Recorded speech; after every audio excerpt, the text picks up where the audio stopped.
All right.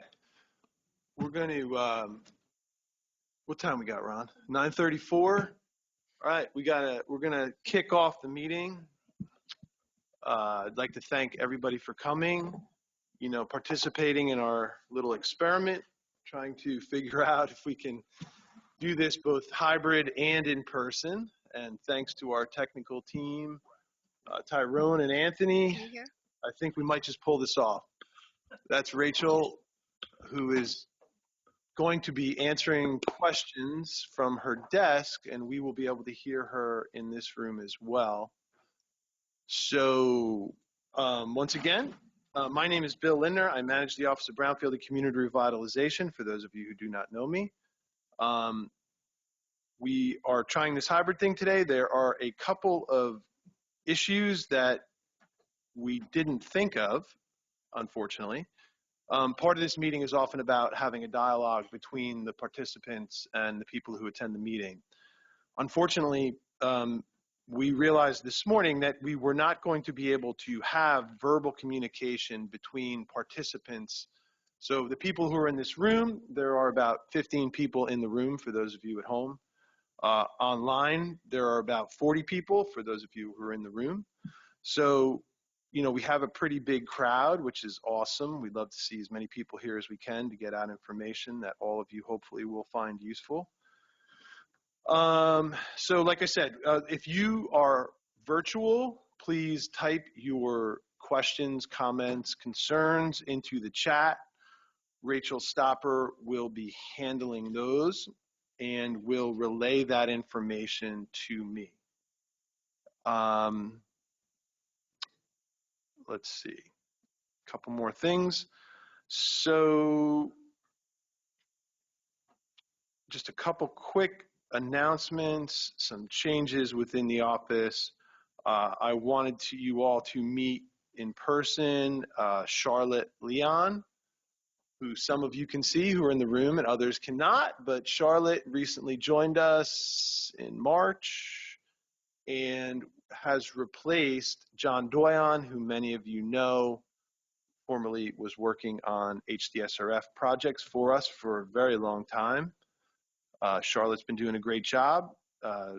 She's getting her feet wet and jumping in with both feet, and has a lot of stuff to learn, but she's picking it up quick, and hopefully our Hdsrf backlog will be diminishing sooner than later.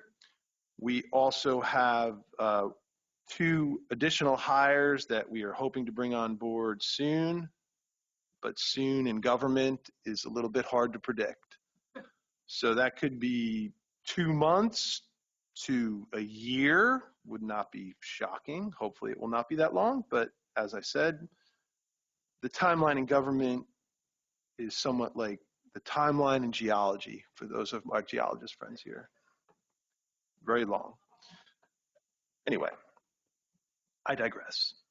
I think I mentioned this last time. Many of you know that our former director, Ken Clue, has retired. I now have a new boss named Gwen Zervis, who has worked at the department for a very long time, like many of us here, and she was supposed to be here today to say a few words and talk about her new role. She has worked in the CERCLA and Superfund program for most, if not all, right, of her career. And, has a lot of ideas about how things can be done differently, and we look forward to working with her. She will most certainly be at our next meeting. She was scheduled to be here today, as you see on the calendar, but unfortunately had to attend a funeral. So she will, but sends her apologies, and we'll certainly try to be here next time to meet all of you. To fill in for Gwen today, we're going to have a recorded presentation from Colette Santasari, who runs EPA's Technical Assistance to Brownfields program from the New Jersey Institute of Technology.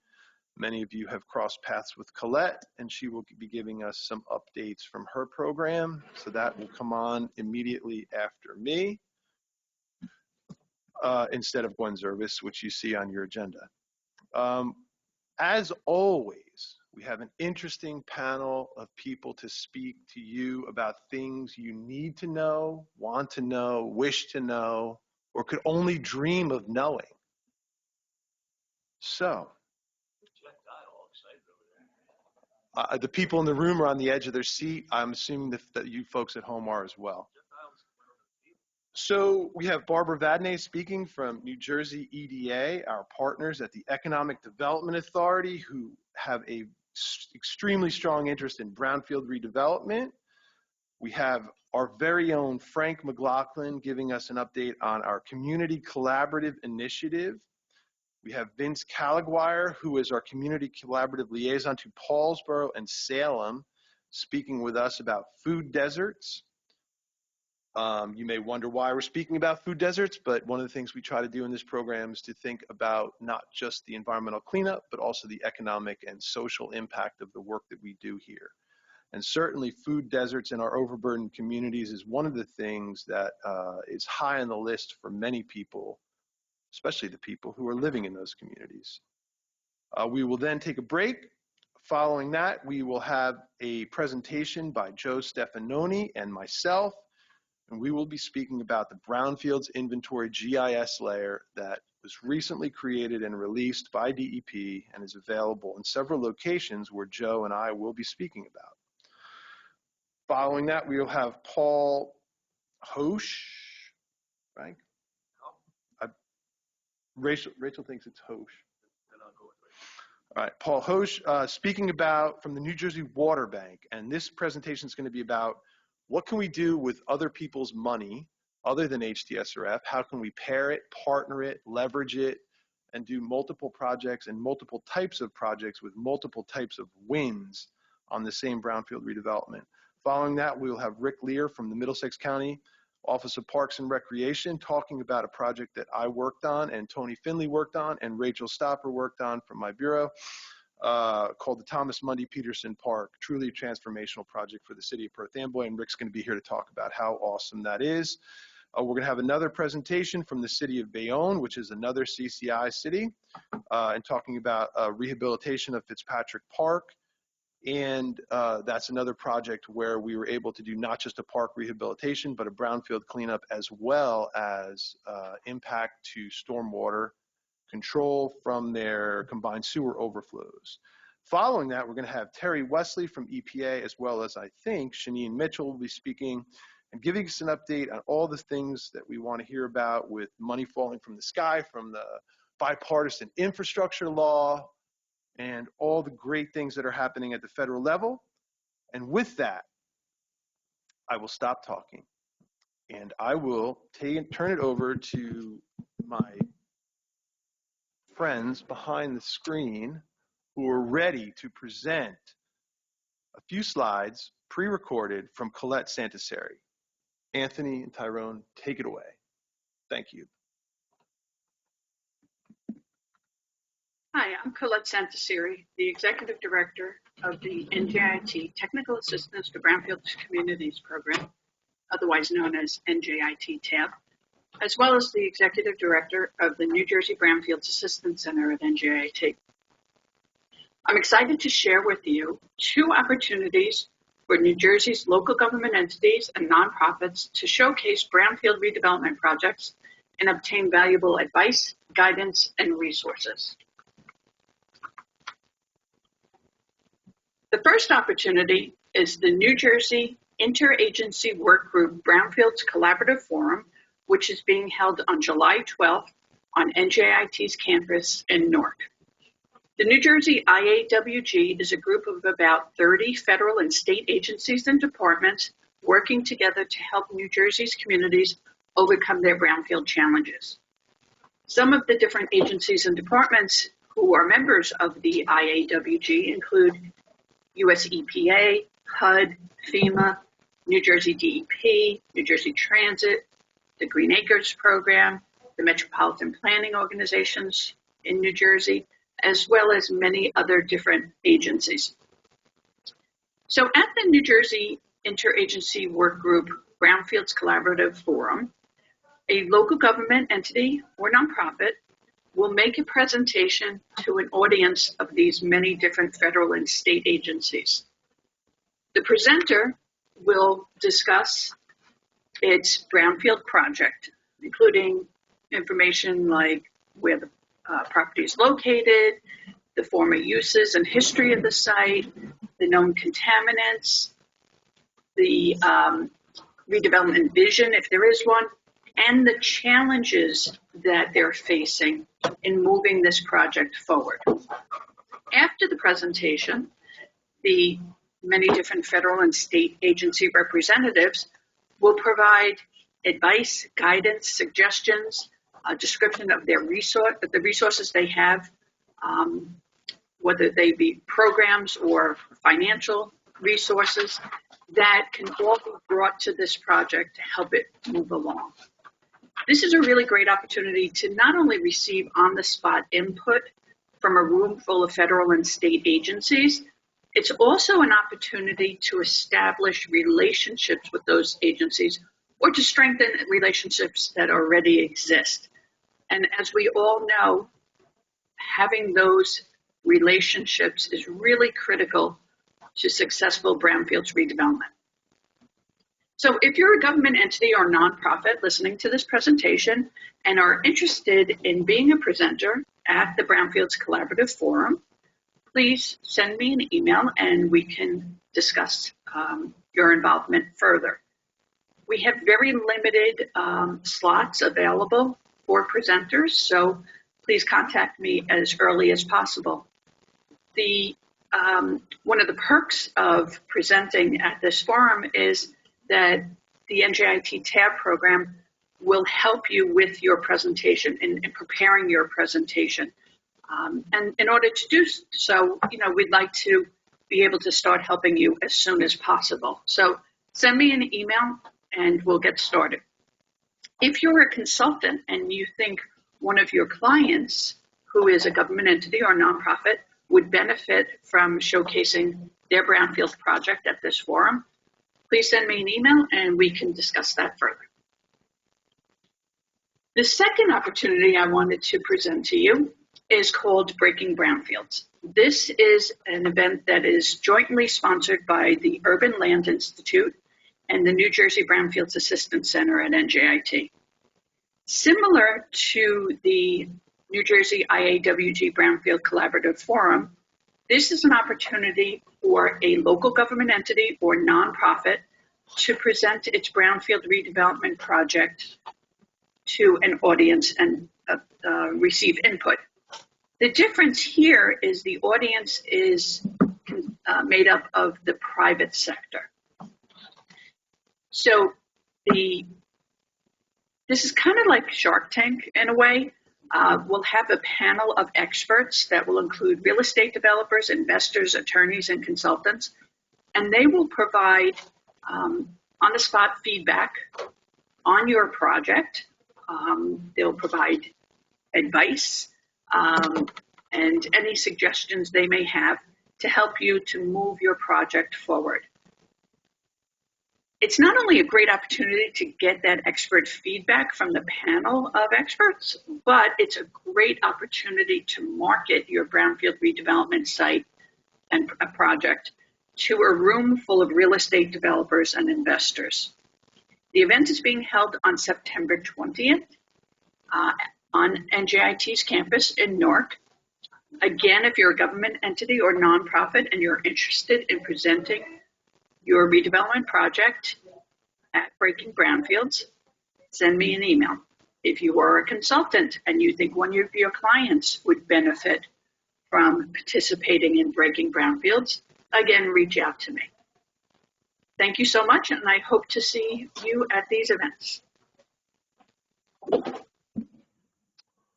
All right, so that was Colette Santaseri from NJIT.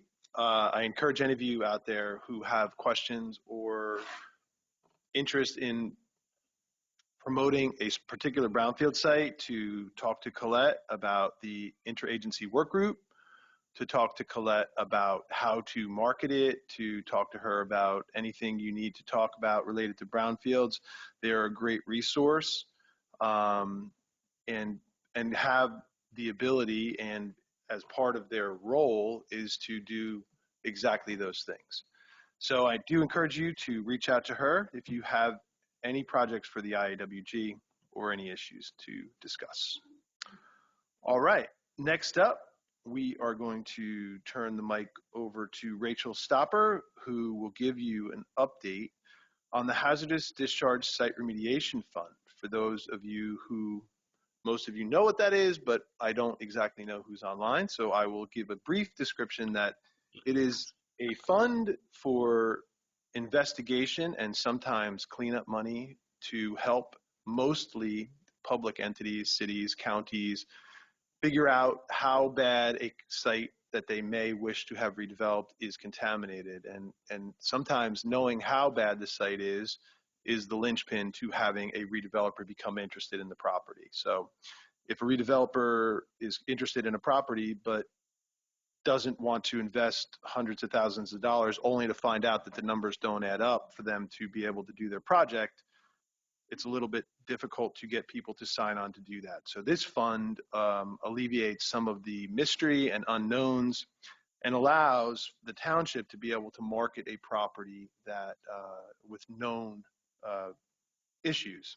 And then the redeveloper can determine for themselves prior to purchase if they can make the numbers work with the project that they plan to put on that site. So Rachel, please take it away. Give us an update on the Hdsrf fund health. Thank you. Right. Hello, everyone. Can everyone hear me? Yes. Great. Okay, so my name is Rachel, and I'm an Hdsrf coordinator in the Brownfields office.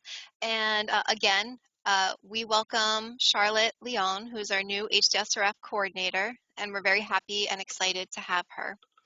And just to reiterate what Bill said, if you don't know what the Hdsrf is, it's the Hazardous Discharge Site Remediation Fund, and it is our state brownfield fund that we administer jointly with the Economic Development Authority, and there are some EDA reps here with us today. So as far as an update, I want to talk about the amount that is in the Hdsrf and also the output of our office to date. So right now, for the fiscal year 22, which I believe ends in the summertime, we have an uncommitted balance of $44 million. So as you can see, the Hdsrf is very healthy right now, and we are very well funded. And as far as output from our office this year, so calendar year this year, we have sent over $12 million of recommendations to the Economic Development Authority. So just wanted to make sure everyone understood, even with our limited staffing, we are actively receiving, reviewing Hdsrf applications, and we are making our recommendations to the Economic Development Authority. And we are happy to receive your application. All right. Thank you, Rachel. Mm-hmm. Next up, we have a speaker, Barbara Vadnais from NJEDA, who will be giving us a presentation on the proposed Brownfields Tax Incentive Program. Good morning, everybody. I'm really glad to be in here in person. Barbara Vadnais, Program Manager with New Jersey Economic Development Authority, and I'm going to just briefly talk about the Brownfields Redevelopment Incentive Program and where we are in the program. So it's part of the New Jersey Economic Recovery Act, which Governor Murphy signed in January 2021. The ERA provides tax incentives, financing, and grant programs throughout the state to help with our economy. One of these programs, there are 15 programs. One is this Brownfields Redevelopment Incentive Program, which we call the Brownfields Tax Credit Program. And we're currently in the process of developing draft rules for this program to implement the BRI. So the tax credit will offer developers tax credits for remediation, abatement, and demolition activities to promote brownfield redevelopment and cleanup projects around the state. So basically what happens is the developer receives a tax credit at the end of the remediation process. project, and once it's certified clean, they will receive a tax credit at that time if they're approved for the program. The program covers site investigation, assessment, and remediation activities. The maximum typical projects will be up to $4 million, and projects that are in government restricted municipalities such as Trenton, Atlantic City, and Patterson. Those are the 3 government restricted municipalities, or qualified incentive track areas. They would receive up to $8 million for these projects. It's a 6-year program, and each year there will be $50 million in tax credits available for applicants that are approved for the process, for the program. The annual cap, like I said, is $50 million in tax credit. It's a one-time tax credit which you receive at the end of the project, and you receive that it's certified clean. And you can either, the entity can either use that tax credit themselves, or they can transfer or sell it to another entity one time. It provides funds for assessment, investigation, and remediation activities, and it's a competitive application process. And like most EDA projects, this program requires prevailing wages, and also that the applicant has to demonstrate a project financing gap, and that the project is not economically feasible without a tax credit. The benefits to the developer is at the end of your project, you receive a tax credit, which you can either use in your business or you can sell it one time, transferred to another entity. And also this program includes costs for demolition of buildings and asbestos abatement. So basic project eligibility, the project has to be a brownfield. The applicant has to be in good standing at the start of the project and throughout the duration of the project with DEP, the Department of Labor, and the Department of Treasury. A letter of support from the governing body, not just the mayor, has to be received at the beginning of the project. And like I mentioned, as per most EDA programs, the employees have to be paid prevailing wage, and the applicant has to prove that it's not economically feasible without the tax credit, or they also have to demonstrate a project financing gap exists. And the applicant cannot be a responsible party. They cannot have caused or contributed to the contamination. So, and the last thing is that projects are not eligible if they've already commenced cleanup, except if there is unknown contamination, additional work, that might be covered under this program. Eligible activities include soil, groundwater, and infrastructure investigation, hazardous materials inventory and disposal, site remediation, and as I mentioned, building demolition, including asbestos abatement, PCB removal, and contaminated wood or contaminated paint removal, and other infrastructure activities.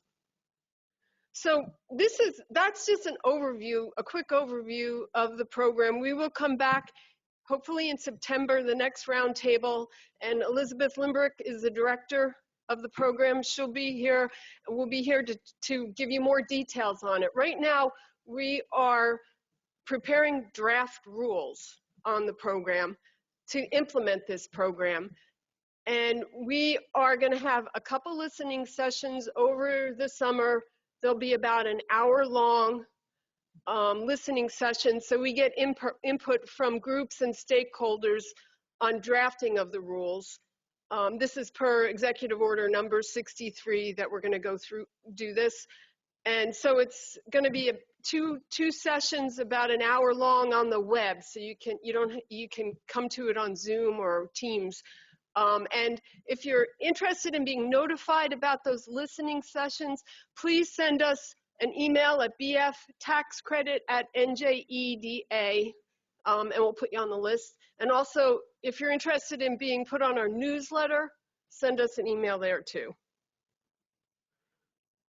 And that's it. I just wanted to let you know, follow us on social media, like LinkedIn. We have a lot of postings on different EDA programs that are going on, and I'm sure we'll notify about the listening sessions on the social media also. Thank you. Thank you, Barbara. Yeah, EDA is working constantly, Elizabeth Limbrick and her team, on getting out new programs that can help revitalize brownfield sites and try to fill the gaps in some of the programs that we may have already, like Hdsrf, and just trying to incentivize and get these projects going and off the ground. So we work very closely with them on a regular basis on all of these things, and they've been great partners. So please reach out to Barbara or the websites and the email addresses that she posted if you have any questions about that program or any other programs that EDA offers for that matter.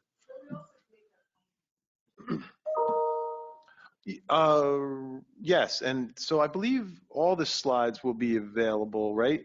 Yes. Thank you, Tyrone, saying give me a thumbs up. So this presentation will be available following this meeting today, or somewhere soon after that.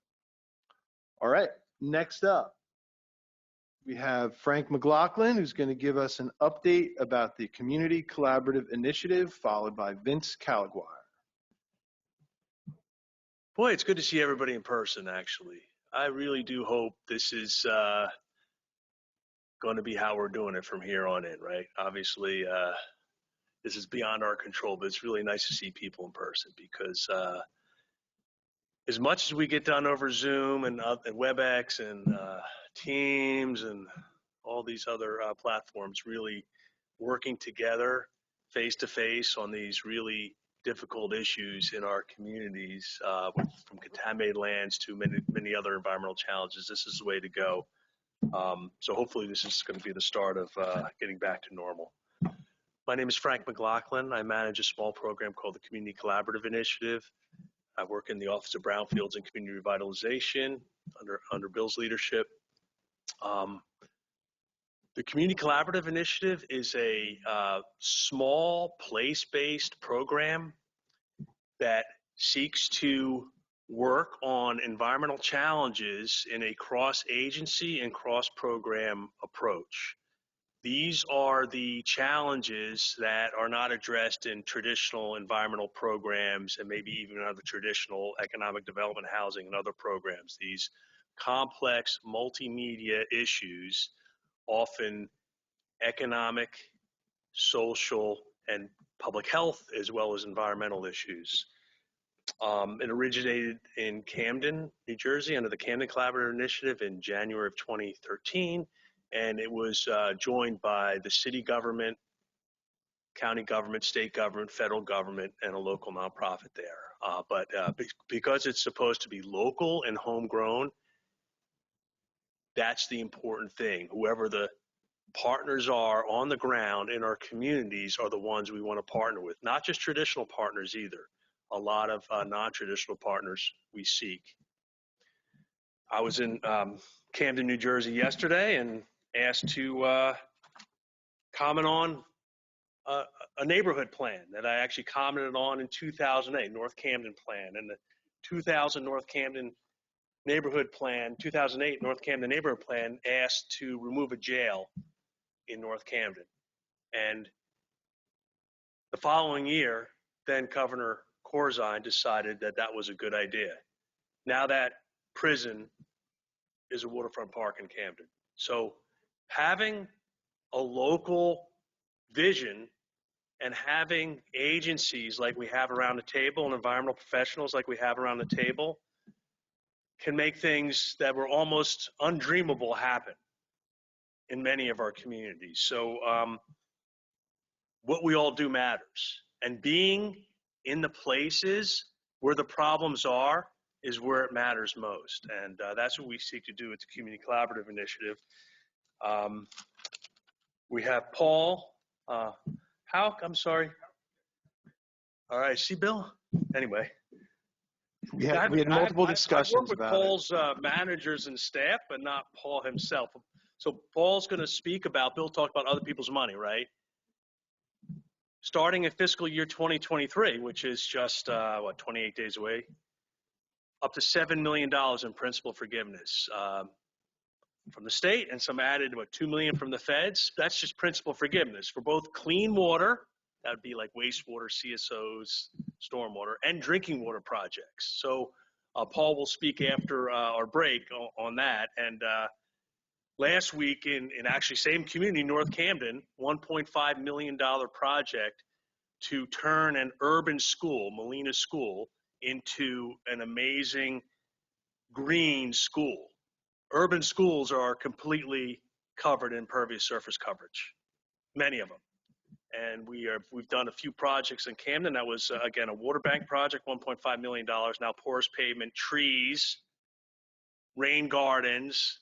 Why can't they be in cities like Camden? They should be everywhere, right? We are having conversations, right, Tony, in Newark, working with the Trust for Public Land on a green schoolyard project there. So again, there's so much we can do, from brownfields to infrastructure improvements. And so Paul's going to give us a little taste of what will be possible with more generous incentives in fiscal year 2023.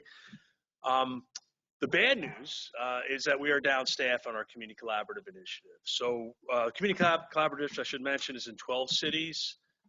I could probably Bayonne, Camden, Jersey City, Millville, Newark, Paulsboro, Patterson, Perth Amboy, Salem, Trenton, Vineland. I think I got them all, but if I missed, I apologize. We've lost liaisons in Camden. Armando Alfonso left our office a few months ago. He is now in the DEP's new enforcement program and doing amazing work there. We lost Lauren Drum last year in Perth Amboy. We lost AJ Joshi in Patterson. AJ was doing great work. Unfortunately, he is now, and fortunately he stayed at DEP. He's in another program with the DEP in a case management program under Gwen Service. And I'm sad to announce we're going to lose another talented staff, Steve Oliveira, who managed Vineland, Millville, and Bridgeton. And Steve also has been involved in some amazingly difficult projects like the old wharf in Trenton, like Mill Creek in Jersey City. So he's going to be a huge loss, but Steve's going to manage a bureau in our water and land management program. So great things for Steve, but difficult for us. But we're still here to listen, and we're still here to work in these communities. Bill and I were in Perth Amboy a week and a half ago talking to Mayor Caba on everything from Brownfields redevelopment and economic development all the way to how they're going to deal with their long-term control plan and the chronic flooding they're having there, right? So we're still listening in the places we should be listening, like Perth Amboy, and we have a laundry list of things to get done there. So even though we don't have liaisons to some of our cities, we are still taking calls and meeting with city officials, nonprofits, et cetera. A few other quick announcements.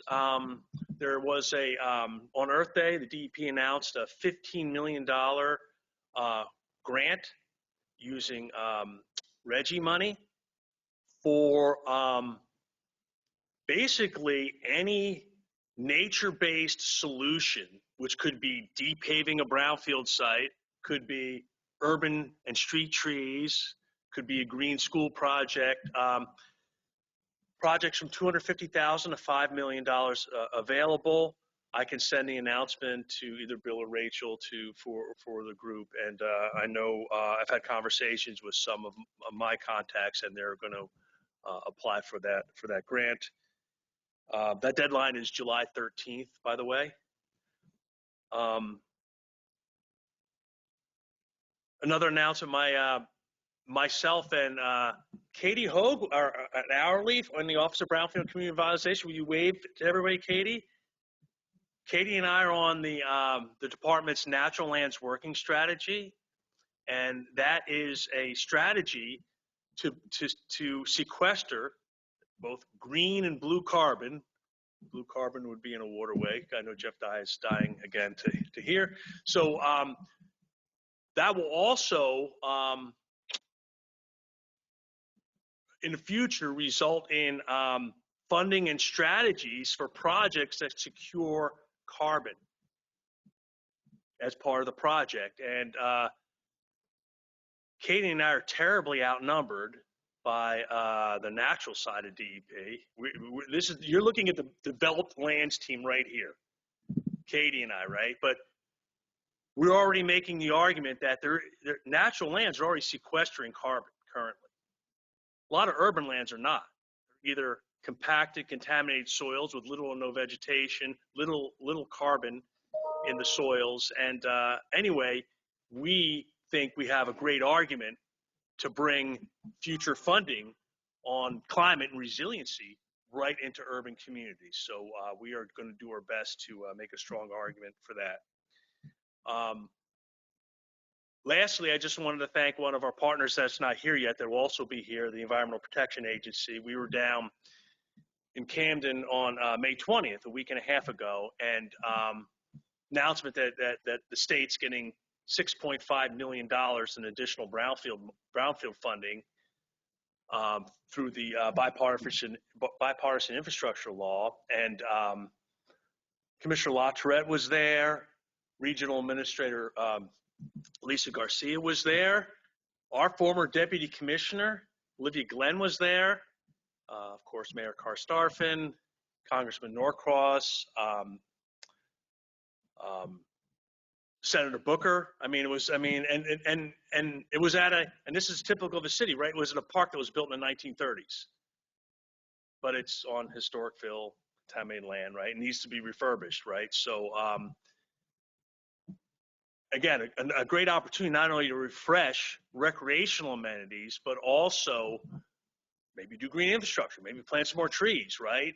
There's things that would enhance economic development in that Centerville neighborhood. This was Elijah Perry Park where the event was. So just appreciate our EPA partners in their hard work in bringing more funding to our brownfield sites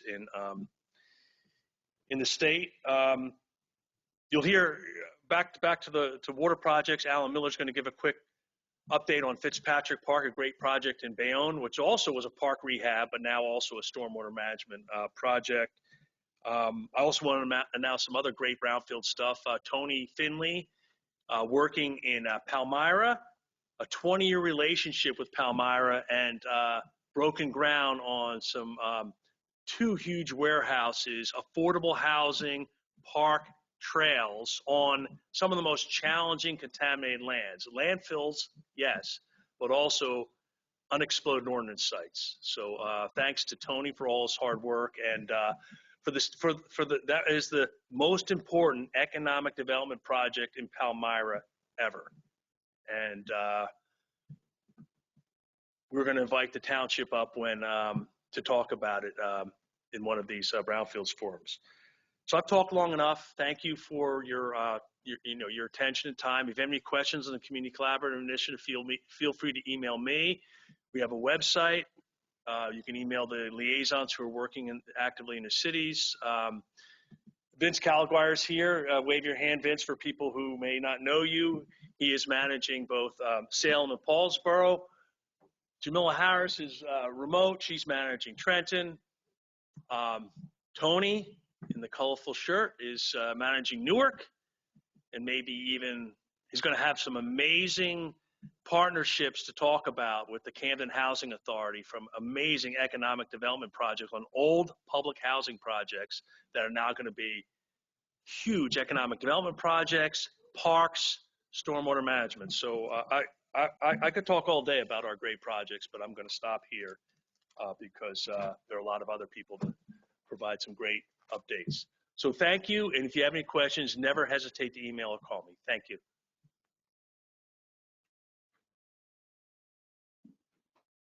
Thank you, Frank. Next up, we have Vince Caliguire speaking about food deserts in the city of Salem. Good morning, everyone. It's great to see everybody here and see our friends from NJEDA and VHB as well. currently working on a project in the Salem City landfill. We got to make some progress while we're here, so it's great having everyone together sometimes in a room again, and even having a hybrid that we can make some progress on these things. But I'm here to talk to you today about food deserts. One of my cities is Salem City in Salem County, New Jersey, and it's been quite an endeavor when I first came in there with the issues that they were facing. Their number one problem that the leadership there were facing in Salem City was the issue with their food desert. They had a supermarket close in 2017 and had ramifications that unperceived that affected the whole community. So it was a big part of what we were doing there. And as Bill mentioned earlier, the Community Collaborative Initiative, we not only take care of the environmental parts, but we find that the economic and quality of life issues are tied into that. So when we progress on one issue, we progress on the others as well.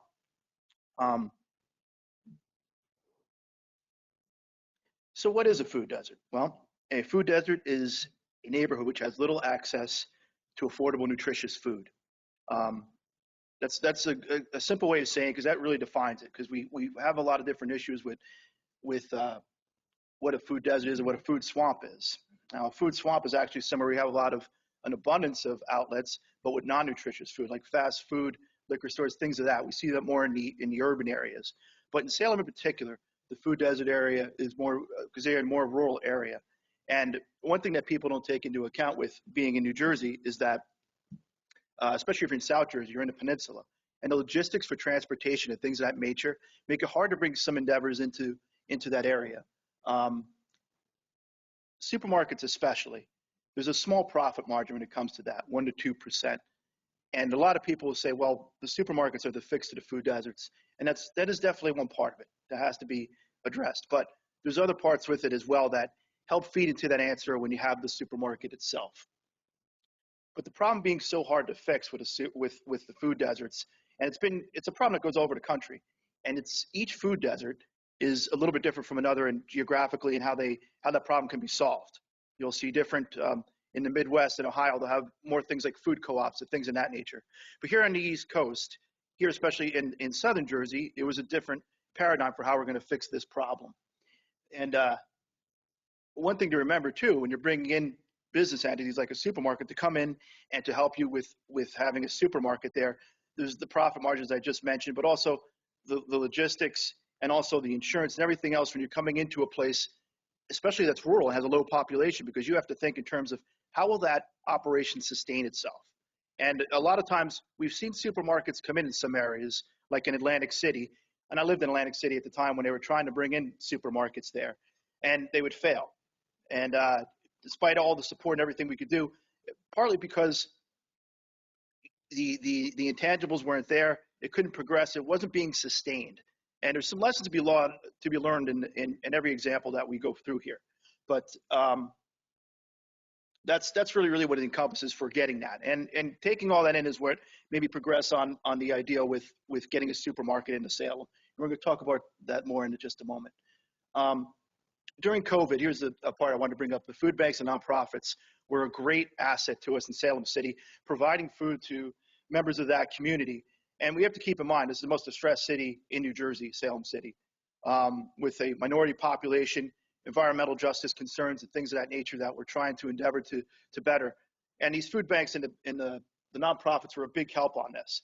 But as we progress towards a supermarket, the one thing to think about is that how are we going to use these assets so they're not a problem later on when we do actually have a grocery store or supermarket available?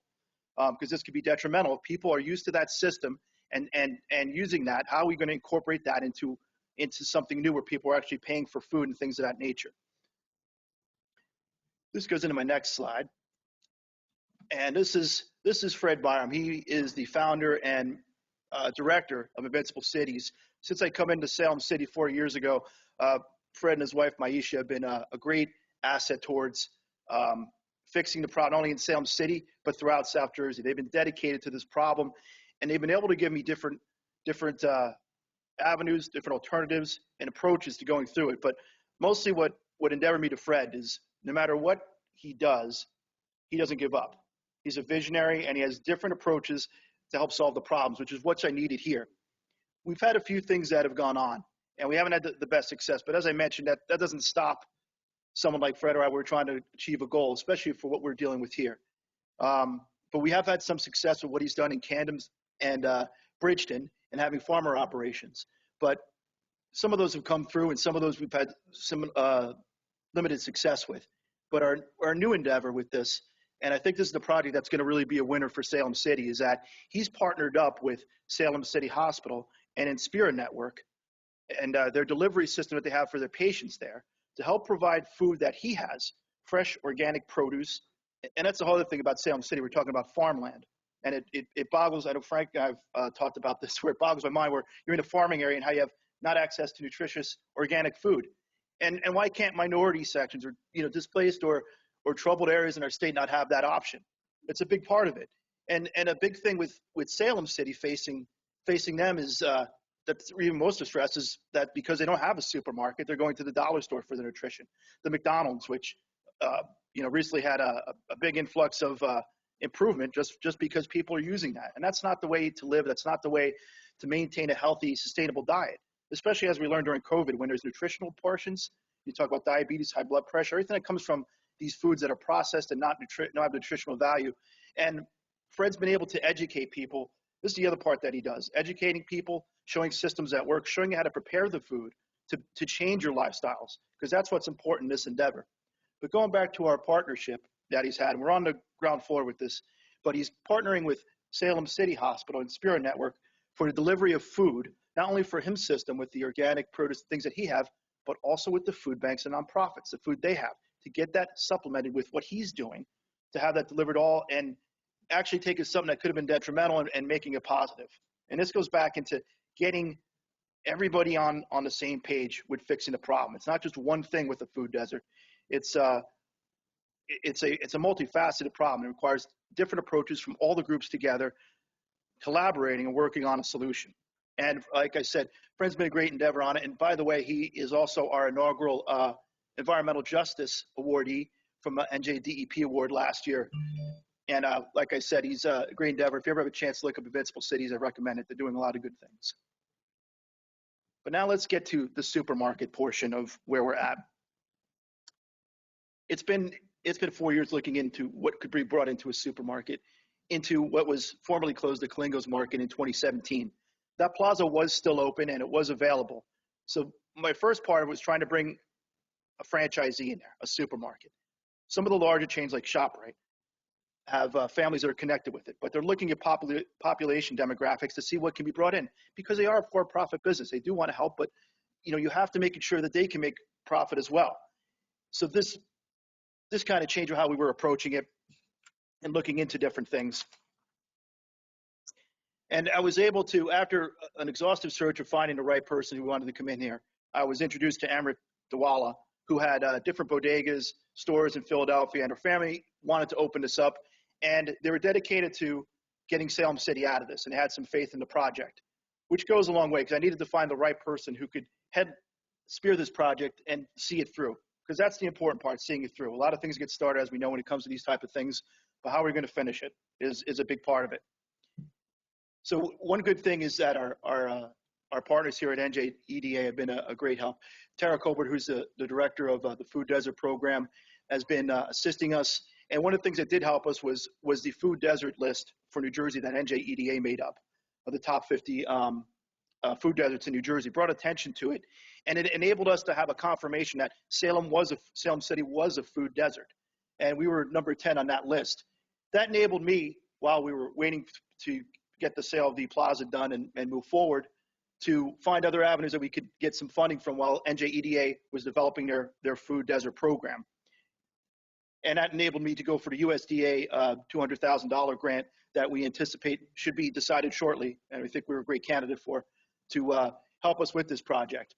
And one of the things that come into this place, there's always intangibles that come into play. And one of it was when Amrit bought and her family bought the plaza, was some of the electrical wires were missing, electric panel. The electric panel was especially important because we couldn't get anything online, the refrigeration or electrical parts, to see where we were on our progress of it. So we have that on order, and I call the distributor every week just to see where the progress is. But of course, with all the supply and demand chain problems that we have, we're a little stuck on that, but we're progressing forward on that.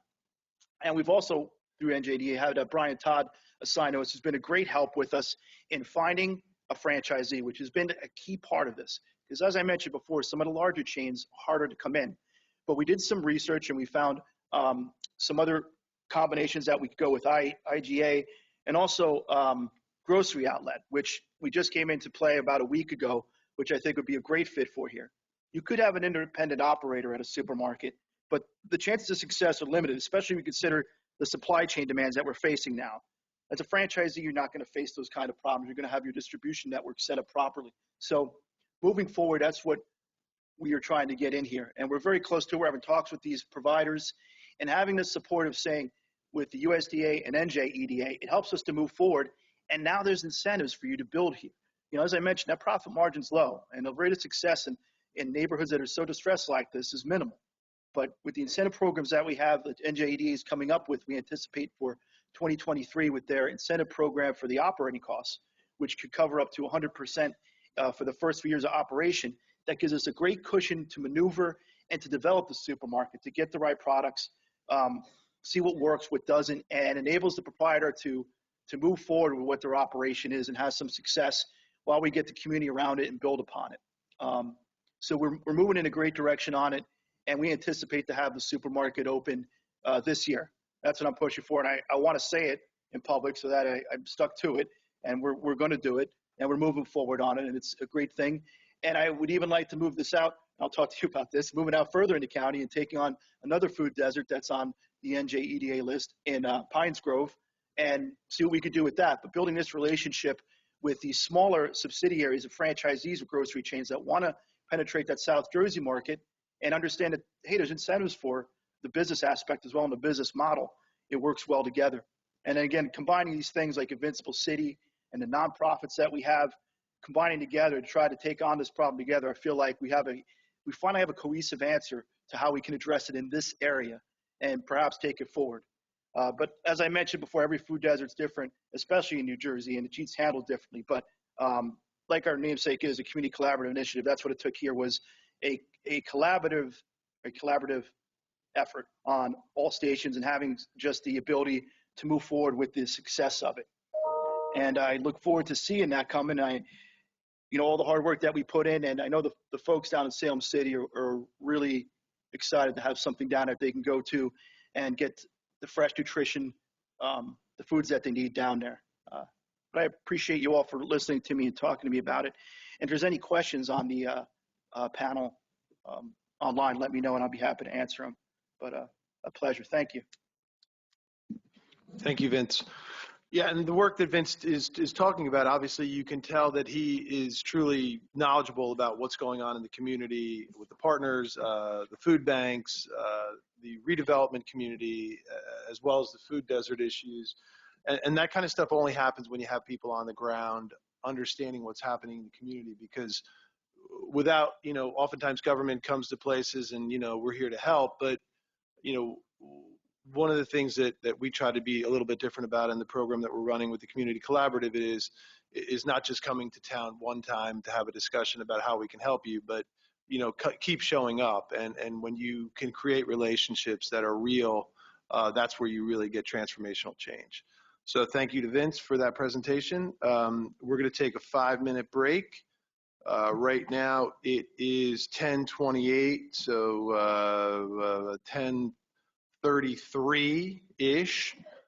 We'll make it 10:35 for ease of looking at your time device, and we'll see you at 10:35.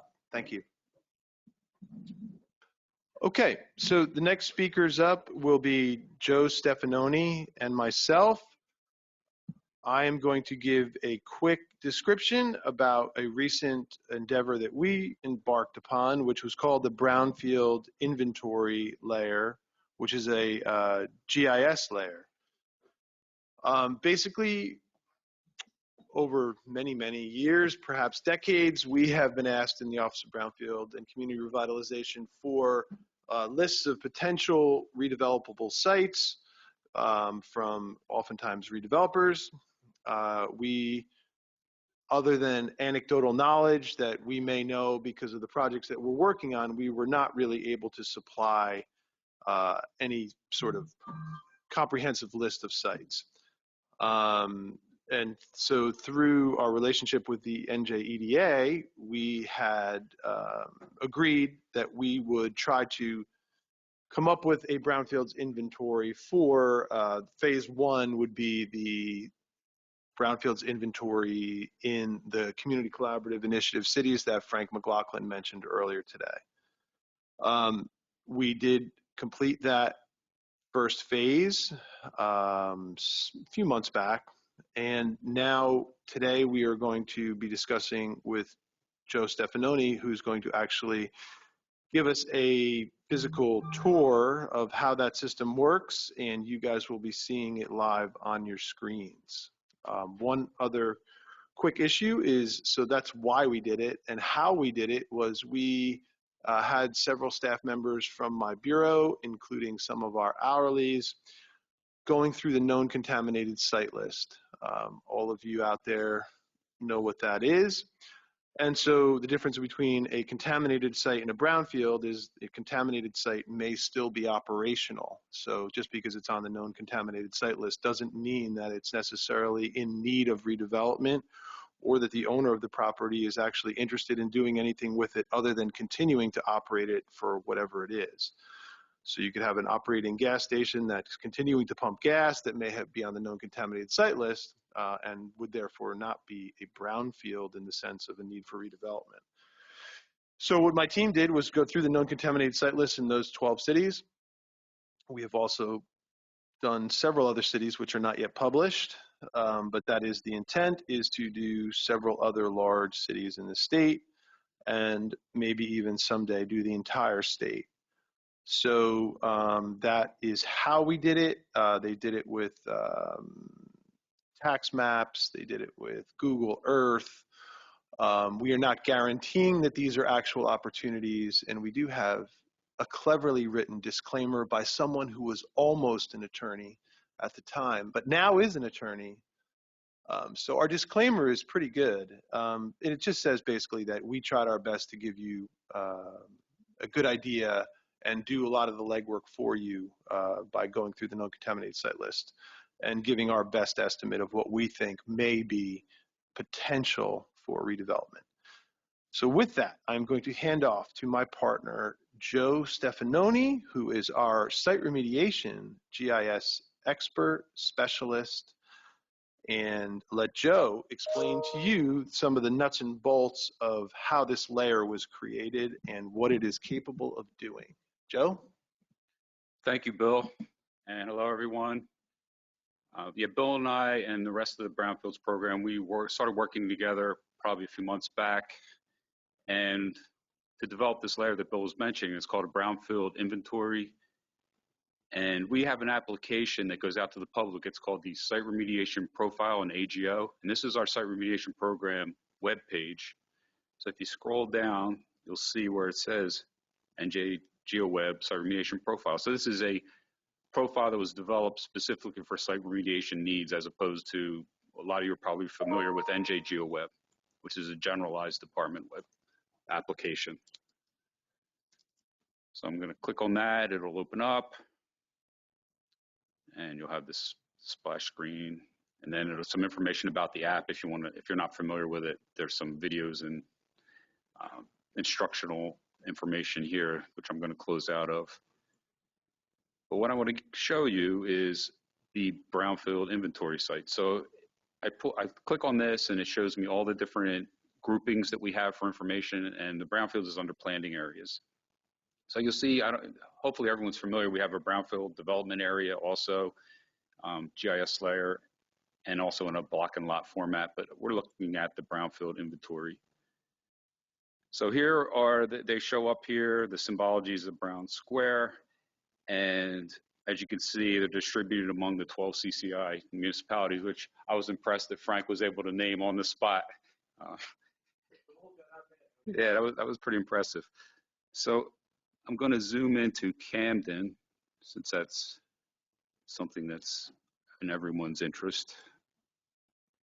And I'm just showing you, this is a way to do a quick way to get to Camden is through a search municipality, and it'll take me directly to the municipality. So what you're seeing here when it first opens, let me just turn off this imagery that's in the background. I'm going to close out of this because everyone can see what the boundary of Camden is, just to make it a little more clear. So there are 200 KCSL sites in Camden now. So if you're looking at that, that's pretty daunting, especially when, as Bill mentioned, not all of those are potential brownfield sites. So when I turn that off, you can see that it's much more limited, the number of brownfield inventory sites. Let me just bring this back up.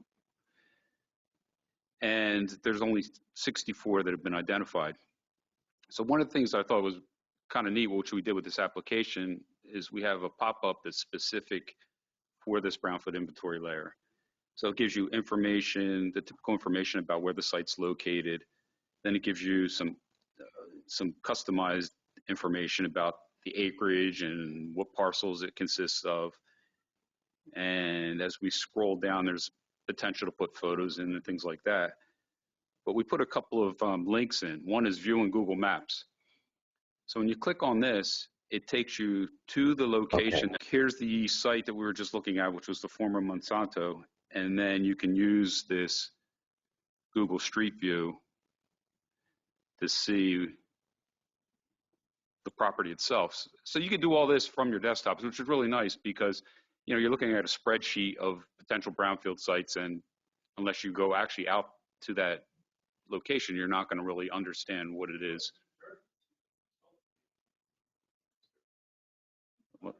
Oh yeah, across the street, yeah, there's solar development. Yep. So Frank's probably familiar with this area. Okay. But so we built that in, and then if I go back to the layer itself, we also have some data miner reports, which hopefully people are somewhat familiar with, but they're set up so that if you click on one, it'll run for this particular PI of Monsanto, and then you can get more information. These are all the different activities associated with the site, some of which are closed. It's currently it's an active case with a remedial action permit. And that's this particular activity. I'm not going to go any further into that, but you can feel free to play around with that from that profile. So now I'm going to jump to something that DCA developed, and it's their NJ Community Asset Map. And they've taken our brownfield inventory layer and integrated that with it. And it's really nice because they have a lot of customized information that's specific to the brownfield community needs. So I'm going to open that up.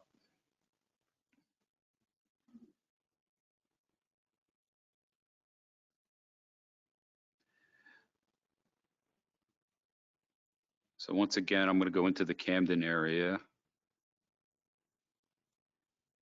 and scroll down. It's about midway down. I can find the brownfield inventory and CCI municipalities. I'll turn that on. And as a municipality or a redeveloper, you may want to find information about, there's tons of information in here, but if you're looking at looking for a particular area, say you want to look at train stations within a half-mile buffer, so I could turn that on. And so this looks like a pretty good area, so I'm going to zoom in on here, and then just pull in some other things that you might be interested in, like bus terminals, how close they would be to your potential property, entertainment and sporting venues, which are coming up. And what else do we have here? And then there's some other layers as I scroll down. I mean, like I said, there's a ton of helpful information in a GIS format in this application. And so you have this layer here is areas in need of redevelopment. You could see there's a pretty large area that falls within this same zone. So I'm going to turn that off. And then I found something else as I scrolled through this that I thought was kind of neat too. It's a walkability score. So, and I'm not sure exactly what goes into that, but I think it's basically giving people, how can people walk to work if they needed to. So when you look at all these, you see there's some, I'm going to just turn off the train buffer so you can get a better look at and the walkability score. But, you know, if I click on one of the Brownfields sites, you're going to see the same type of information that was in our pop-up in our SRP application. So here's a 3rd Street Fire Station. And what's nice about this is this project description, which is coming from the CCI people that have helped, you know, vet these sites. And you say it's a vacant lot with dumpster and a couple of buildings, and it's 1.70 acres.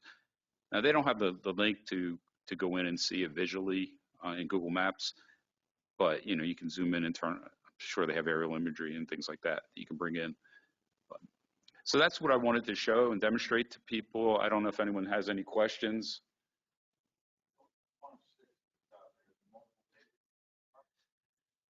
That just means that when you click on an area in a mapping application, anything that's underlying there, even like this is giving me parcel information.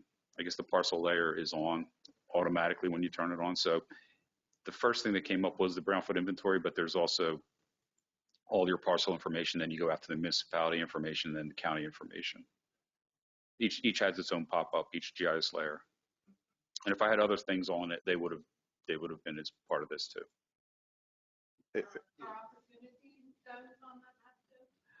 The question was, are opportunity zones on the map? I know they are. I think they are, Joe, somewhere. Yeah, there's, like I said, there's so much information here, and I don't work with this, but I know if I go back to the site remediation. Rachel, if you have any questions online that you'd like to repeat for the audience, please turn your mic on and let us know. There are no questions at this time. Thank you, Tennille. Hey, Joe, is the Brownfields inventory, I should know this, is it searchable? Oh, here it is. There's federal opportunity zones. Oh, there's an opportunity zones. Thank you. Yeah, and that's in our layer. I'm not sure about the one for DCA though. Okay. Like I said, I don't. So on the Brownfield inventory DP, is it searchable by, like, you know, some developers only want like 10 acres or something like that, or Sure. you know, 10 miles to the city Trenton or something like that, right? So is it searchable in those Yeah, you can. How is it searchable? You can do things like that. I mean, it's a little more advanced, but it's not you know, beyond. The question was if you can search for acreage or distance to a certain city. Okay, so I've opened up the Brownfield inventory layer, and then I can go to acreage, and then I can come into unique values, and say you want. I can use this is greater than field, and say I put in a I don't know 3. So then that's going to limit the number of sites that we're looking at to 114. And I think we have about a 564 initially. So yeah, you can do things like that. Just remember to clear your filter at some point if you want to start looking back at the whole everything that exists out there. Because if you don't, you'll.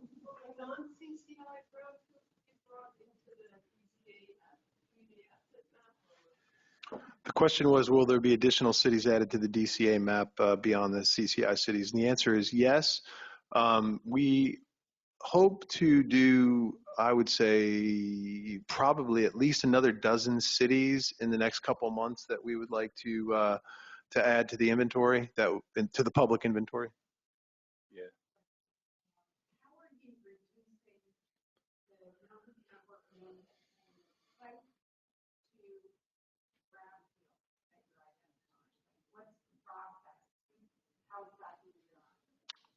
So the question is, how do we get from the known contaminated site list to the Brownfields inventory? Does anybody else want to take that one?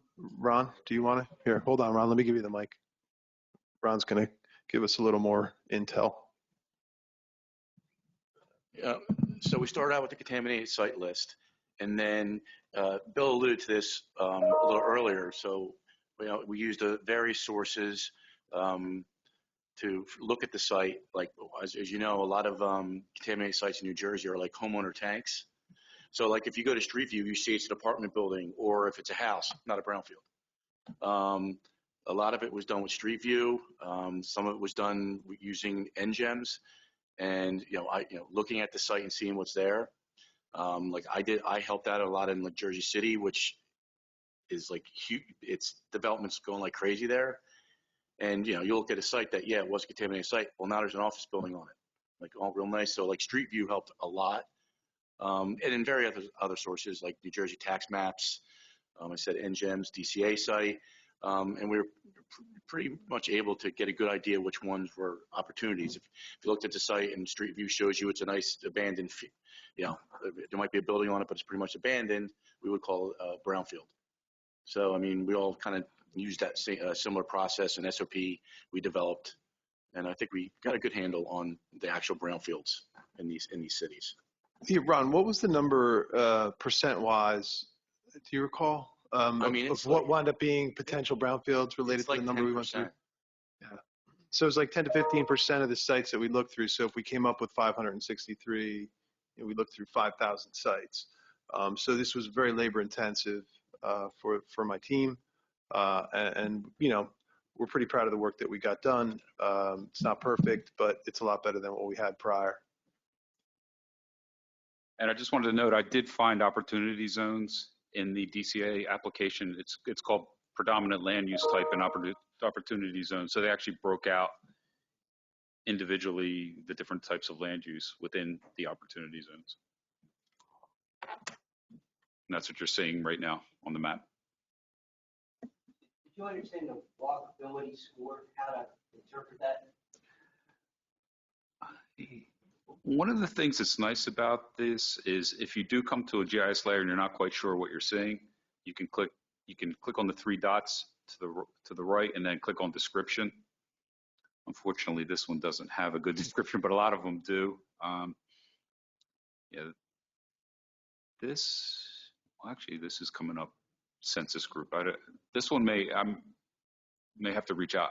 When I had initially seen that, I had interpreted it as being, you know, it's easy to get from one place to another, but I'm not sure what factors they take into account, because this is something that was developed either by DCA or someone in collaboration with DCA.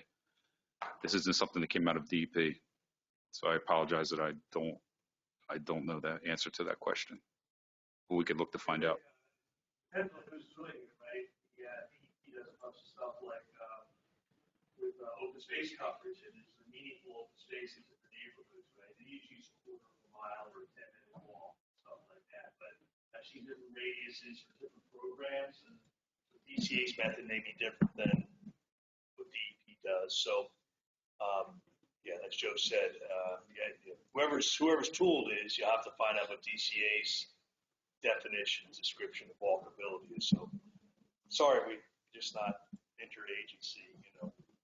Yeah, like if I were to go to the Brownfields inventory and do the same thing that I just did with look for a description, so it gives you some information about the layer. Typically, this one unfortunately did not have that information.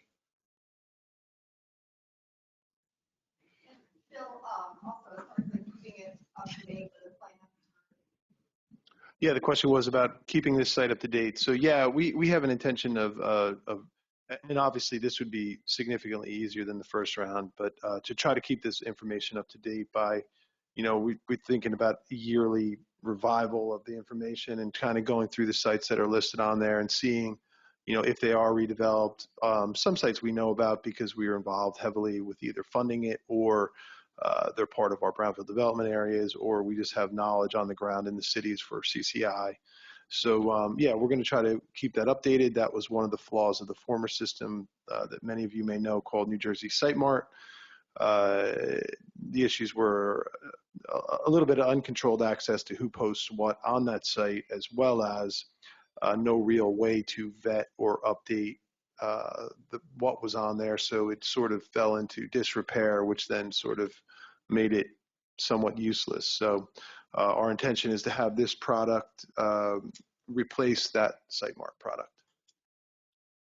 So I'm going to let Joe finish up. We're a couple minutes running behind. But are there any other questions? If not, can you pull up the slides? We have a couple of slides for contact information. There we go. Thank you. So here's contact information. I'm sure everyone's familiar with Bill's contact information. There's my email address. The CCI webpage that I went to is there. And the Brownfield inventory GIS layer can actually be downloaded if people have GIS capabilities. you can go to that particular link, and these slides will be shared, I'm sure, and you can click on the next. And then the other layers and applications that you were looking at, there's the links. Obviously, you're not going to want to have to type them in, so we'll look to get the slides to you. You can also do a quick search in internet search, and like if you were to type SRP profile on NJ GeoWeb, you would come to that link and be able to click on it, or at least at some point get to that link. And same with the DCA NJ Community Asset Map. If you were to type that in, you would be able to eventually get to that link. But like I said, we're going to share the slides, so I don't think that'll be an issue. Joe's been a terrific asset to the Office of Brownfield, revitalization of Brownfields, so we appreciate this. Frank was just thanking Joe for his work and commitment to this project. All right, Joe, thank you so much. Thank you. Our next speaker is going to be Paul Hauk from the New Jersey Water Bank, and he is going to talk about opportunities related to funding that could be used on brownfield properties. Thank you, Paul. Yeah, good morning. My name is Paul Hauk. I'm a bureau chief in the Division of Water Quality, and I help to manage the New Jersey Water Bank funding program. I'm just going to stay on this first slide for a second because on the top it says WIIP, Water Infrastructure Investment Plan, and that's the process that we're using this year. In November, we heard that we were going to get an additional $200 million a year from the federal government to supplement our clean water and drinking water Hdsrf funding programs. And that $200 million is going to arrive to the state every year for the next 5 years. So the commissioner wanted to come up with a process on how best to spend these funds to meet the over $30 billion in water quality needs that exist in the state. So we started by really doing extensive public engagement to try to get feedback from our stakeholders on how best to optimize these funds and spend the money. It started in January with 3 public engagement sessions where we had over 500 participants and received over 100 comments on our draft proposed plans. So that helped us develop our proposals, which were published in March and underwent a 30-day public comment period. We had a public hearing. We got additional comments, but not as many as the first round. And yesterday we published the final documents, so everything you see in this presentation is going to be final. So it was a long, hard process, but it was exciting, and I think we did a good job meeting the commissioner's charge of getting these funds to who needs it in the projects that we want to fund. Let's see if I can. All right, this basically says how water bank funds are distributed. We get our annual cap grant from the EPA. On a normal year, we get about $100 million a year. And with the new bipartisan infrastructure law funds, we're going to get an additional $200 million. So it basically triples the amount of funding from the federal government. We're required to provide a state match to all those funds. On our general $100 million, it's 20%. But the new funds, it's a little less. In the last few years, the state legislature has been appropriating about $60 million in additional funds to the program to address unmet water quality needs. So those funds are aggregated and matched by bond funding from the New Jersey Infrastructure Bank. So they'll double whatever funds are available basically for project funding. And we lend out money to local borrowers and they'll repay the funds over usually a 20 to 30 year period. So that all the funds revolve in the program. And through this process, we'll be able to fund about $900 million a year in projects over the next 5 years. This just shows some stats. We've been in existence for 35 years. We've funded over 1,600 projects, and more than a few dozen of those were brownfield remediation projects. Our program over the years, last few years, has become much more easy to use. We have rolling applications. We don't have any deadlines. we provide low-cost funding during the construction period. And we also, if there's other sources of funding for the project, we work closely with the other funding agencies. And in some cases, we'll provide the bridge funding and provide 100% of the funding short term. And then when the project is complete, we'll do long-term funding, and each source will provide their long-term funding. These are all our eligible clean water projects and recipients. Basically, eligible recipients are local government units, municipalities, or regional water authorities, utilities authorities. We do lend to private entities, but they have to have a private sponsor, so the funds flow through the public sponsor, and the public sponsor backs the credit of the project. We do have the ability to lend to private colleges and universities just for non-point source projects. We're not able to lend to federally owned facilities or privately owned wastewater and stormwater collection works. Our basic project is wastewater treatment, sewers, pump stations. We do fund site remediation, any water quality aspects of a site remediation project. Some things that people aren't aware of, we do loan for equipment, such as street sweepers, vac trucks, anything that helps the water quality. These are just some typical green infrastructure projects. We fund pervious paving, rain gardens, bioretention basins, green roofs. A lot of times we'll fund, in conjunction with the urban park, some subsurface storage of stormwater.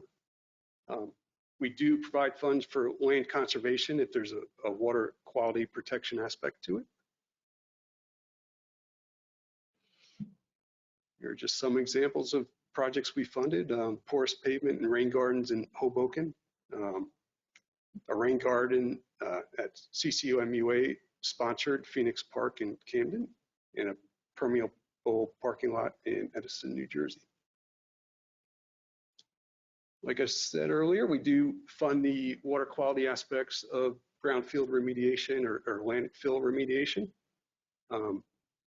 We no longer fund new landfills, but existing landfills, any capping or leachate collection or treatment will fund. And our drinking water SRF funds, provides funds to public water systems. It could also be investor owned. And our big demand for projects now is mostly lead line services, water treatment, anything that complies with the Safe Drinking Water Act, and also PFAS treatment and emergent contaminant treatment. This is a breakdown of the funds we're getting through the bipartisan infrastructure law. We're getting about 76 million on the clean water side. A big chunk of that, 72 million, can go to any clean water project. And underneath it shows the amount of the funds that have to go to principal forgiveness, or like a grant. Once the project goes to long-term funding, 49% of those funds have to be forgiven. We're also getting $4 million for projects that address emerging contaminants, mostly PFAS. And this is one area where we're really looking for clean water project sponsors to give us more project applications, because we're a little light on our lists for using those funds. On the drinking water side, they're getting 31 million for any eligible drinking water project. And a big chunk, 49 million, to address lead service lines, and 13 million to address emerging contaminants on the drinking water side. And we have a lot more in projects than that 13 million that drinking water is getting. So we're considering, if we don't get any projects on the clean water side, transferring some of that 4 million over to help drinking water. So the total impact for these funds, it's $169 million next year. SFY23, but those funds from the federal government ramp up over the 5 years, and it will average $200 million per year over the 5-year period. So if you throw in, the state match, the iBank leveraging, repayment funds, it's basically going to give us about $900 million a year to fund projects. All right, so every year, both the clean water and drinking water SRFs have to develop intended use plans on how they're going to spend the available funds. And that's what we started doing in November, and we just finished and published our final yesterday. It describes what projects are eligible for funding, how we rank them. It produces a project priority list ranking all projects in rank order. It discusses an affordability criteria, which we use to allocate principal forgiveness funds to certain communities. And it provides non-project set-asides. We also get funds for administration or technical assistance to communities, things like that. All right, on the clean water side, projects are ranked based on the discharge of their water.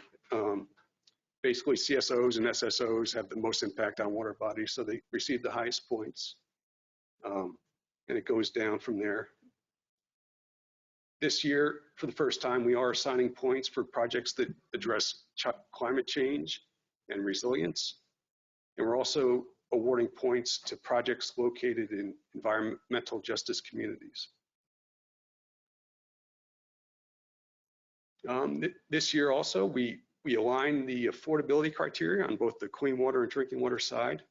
The basic criteria is if your service area has a MHI of 80% or less of the state's MHI, you qualify for those principal forgiveness funds. We also throw in unemployment factor and population trend. So if you're slightly over that 82 and you have issues with unemployment or population growth, you still may come within that 80% factor. There's another way you can qualify. If you have 35% of the households in the service area qualify as low income in accordance with our environmental justice criteria, which is twice the poverty threshold, you could qualify for those principal forgiveness funds.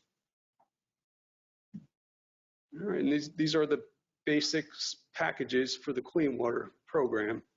I highlighted CSO abatement, affordability, and affordability because those funds are offered at 100% principal forgiveness from the first dollar to the cap. So if a project in an affordability community was $5 million, they wouldn't pay anything back in the loan. They'd get 100% principal forgiveness. And the same thing, if they had another project that's not a CSO project, but another water quality project in that community, they qualify for up to $2 million principal forgiveness at 100%. And this year, we're also offering principal forgiveness for projects that address energy and water efficiency. One thing you might not think of is water meters. We'll fund that on the clean water side, and if it's a smart meter where you're replacing a normal meter, it adds to the water efficiency in the community, so that project would be eligible for principal forgiveness. We're also offering funds for emerging contaminants, and we're really looking for projects on that. And we're offering funds for overflow and stormwater grant principal forgiveness loans. So we can fund about 5 of these projects. Usually they're in urban areas. They address stormwater or CSO overflows. And if it's a green infrastructure project, it gets more points. But basically, we're looking for $1 million projects, and it would be 100% principal forgiveness and grants. And our basic funding packages, once principal forgiveness is used up, for most projects, it's 50% interest-free loan, 50% market rate loan, which is a good deal. But if you're a CSO community or an affordability community, you get 75% of the loan interest-free, 25% market rate. And then if your project is one of those conduit projects that primarily benefits a private owner, but is sponsored by a government agency, those projects get 25% interest-free loan, 75% market rate loan.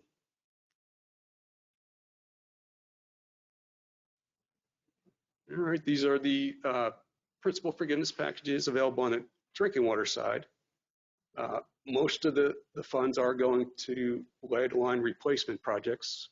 They'll get 50% principal forgiveness up to a $5 million principal forgiveness cap. The emerging contaminants or PFAS principal forgiveness, we have 13 million available, capped at $1 million per project, and that's basically 100% principal forgiveness up to that cap.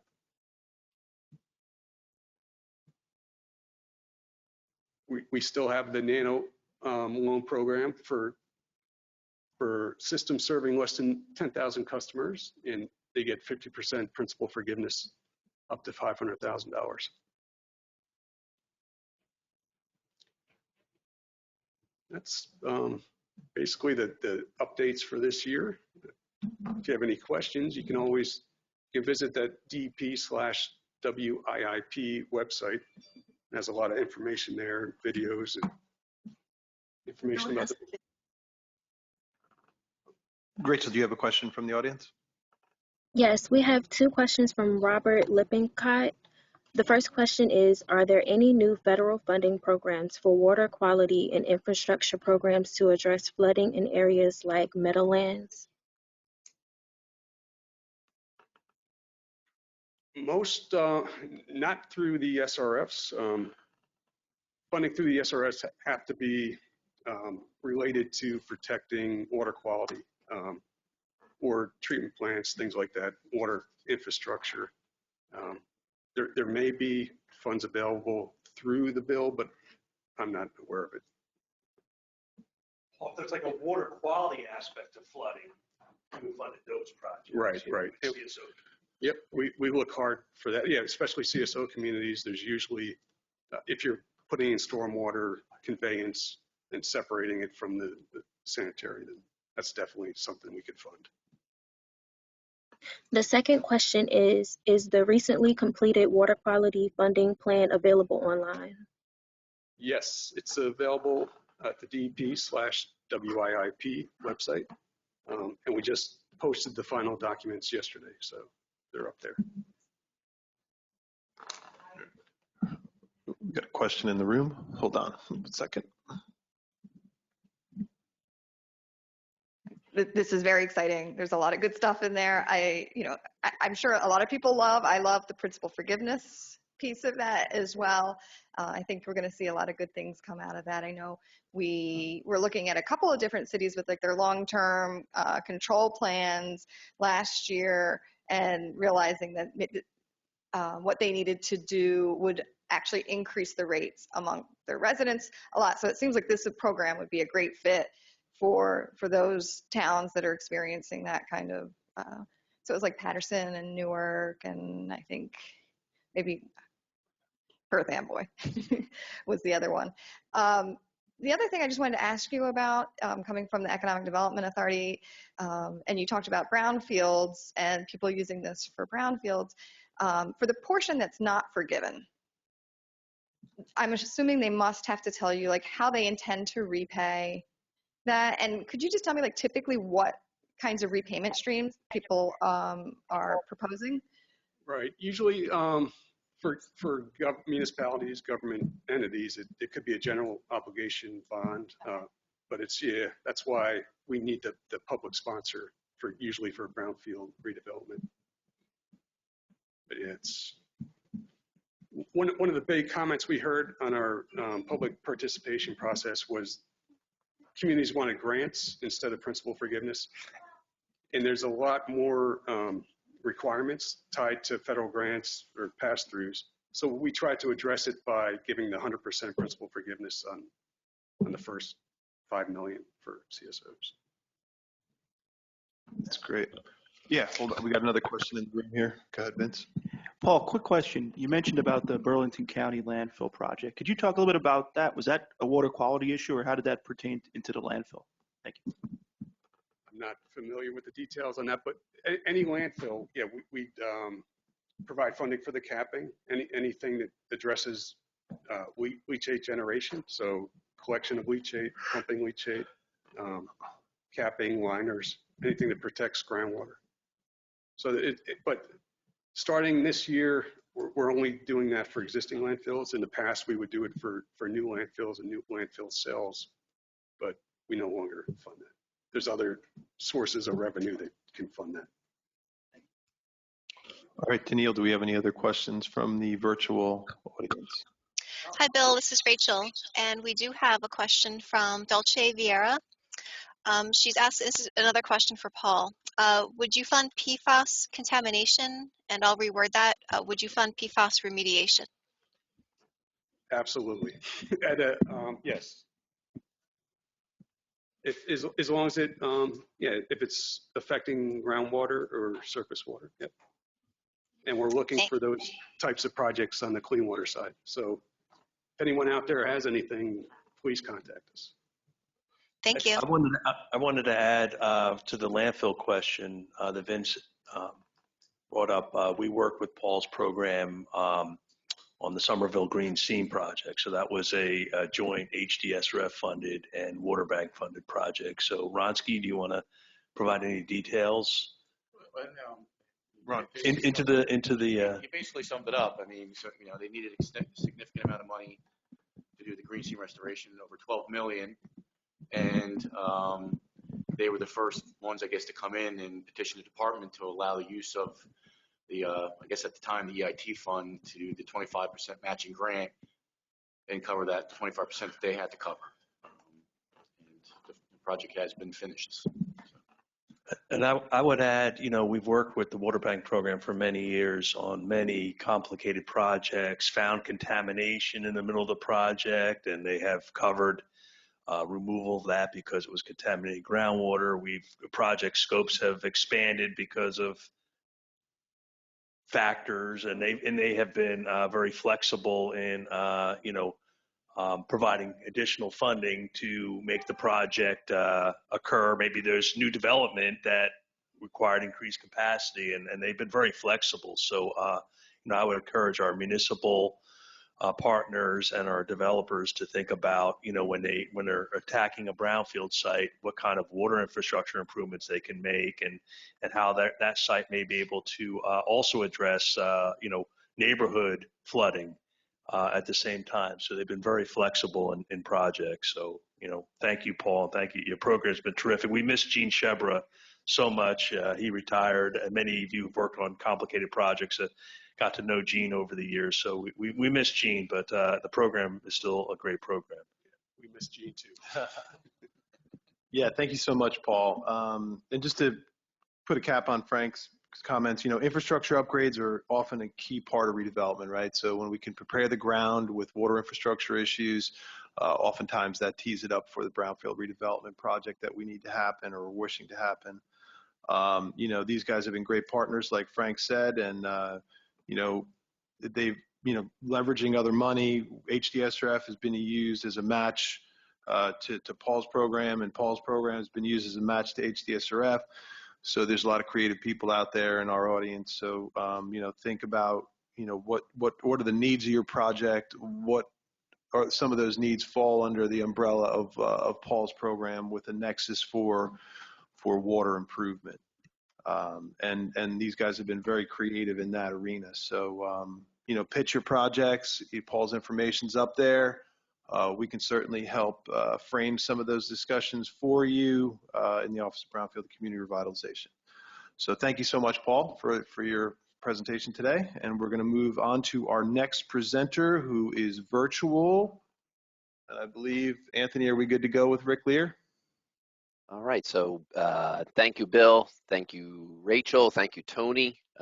Happy to be here to present a little bit about one of our brownfield to park projects known as Thomas Mundy Peterson Park in the city of Perth Amboy. Here we go. All right. So Thomas Mundy Peterson Park. You can go to the next slide, please.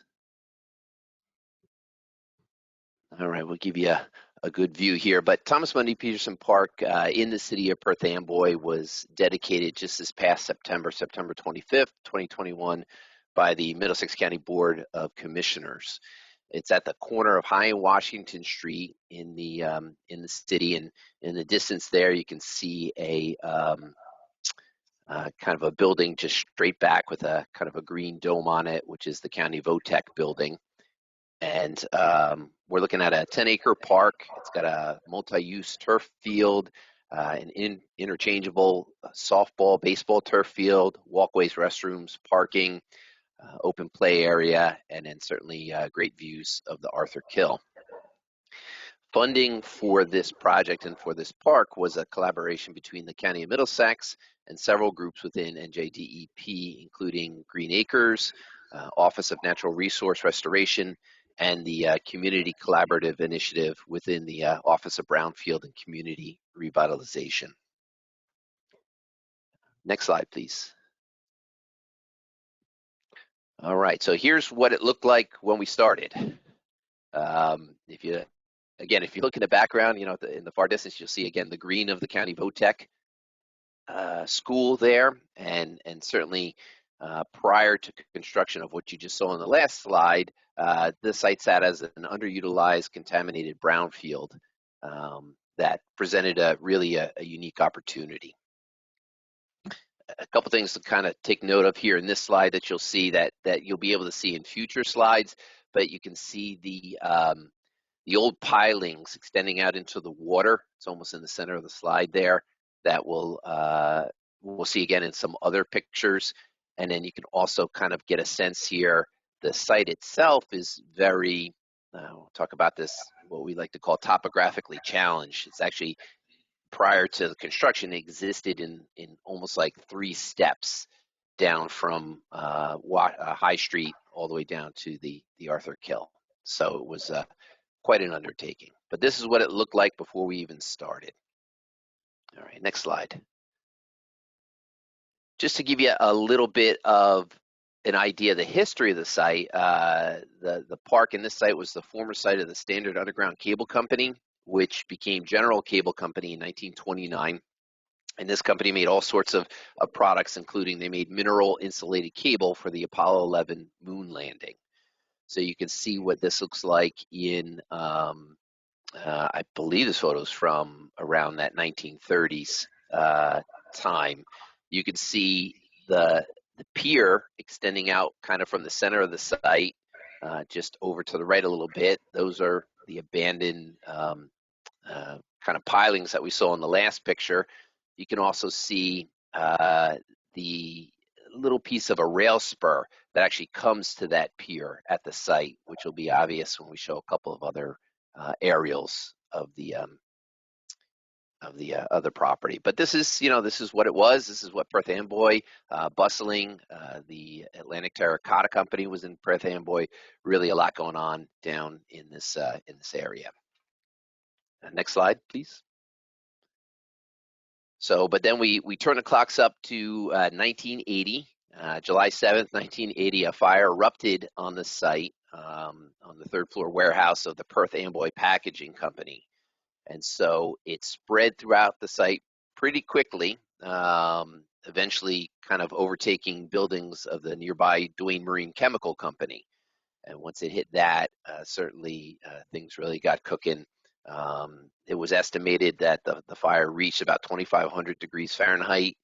That fire companies from New York, New Jersey, in the news article on the right there, you can kind of see those are New York City fire boats trying to battle this thing from the Arthur Kill side. So basically they fought for almost 12 hours to kind of get this thing under control. Ironically, I had a guy from our Office of OEM when we first acquired the property back in 2014 2014, the first piece of it, he called me up and he told me how, number one, he couldn't believe we bought the property.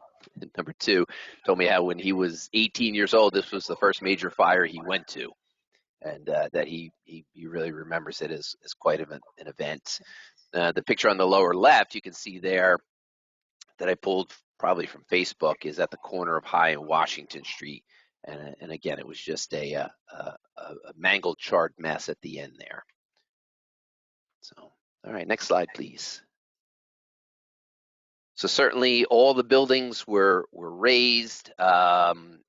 As we found out during construction, a lot of the buildings that were above ground got raised and actually pushed into the basements of themselves underground, which we got to discover as we were building the park.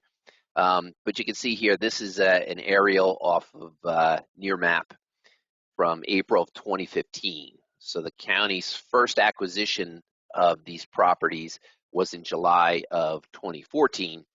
But again, you can see there, you can actually see the remnants of the rail line spur that we had seen in the other picture of the General Cable Corporation. And you can't really see the old pilings, but they are there. So this is what it looked like when we first started to acquire pieces of the property. But this idea of a new park really started to take shape, had backing from at that time it was the Freeholder Board, now the County Commissioner Board, to really transform this into a park and a recreational amenity that residents could enjoy. So next slide, please. Kind of what I'll do here is this is more of just a visual walkthrough of the progression of our work. Just so again, everybody can kind of get an idea how this was transformed. So here we are in January of 2018, before any of the actual work had started. So you can see the site, you can see the Arthur Kill in the foreground, you can see the Votech with the green in the back, and then ironically, just to the right of the picture, you can kind of see a building. It's a white 3-story building with kind of some red steel tops on it. Yep, right there. I would just say keep your eye on that building as we progress through the slides, and we'll see what happens with that building.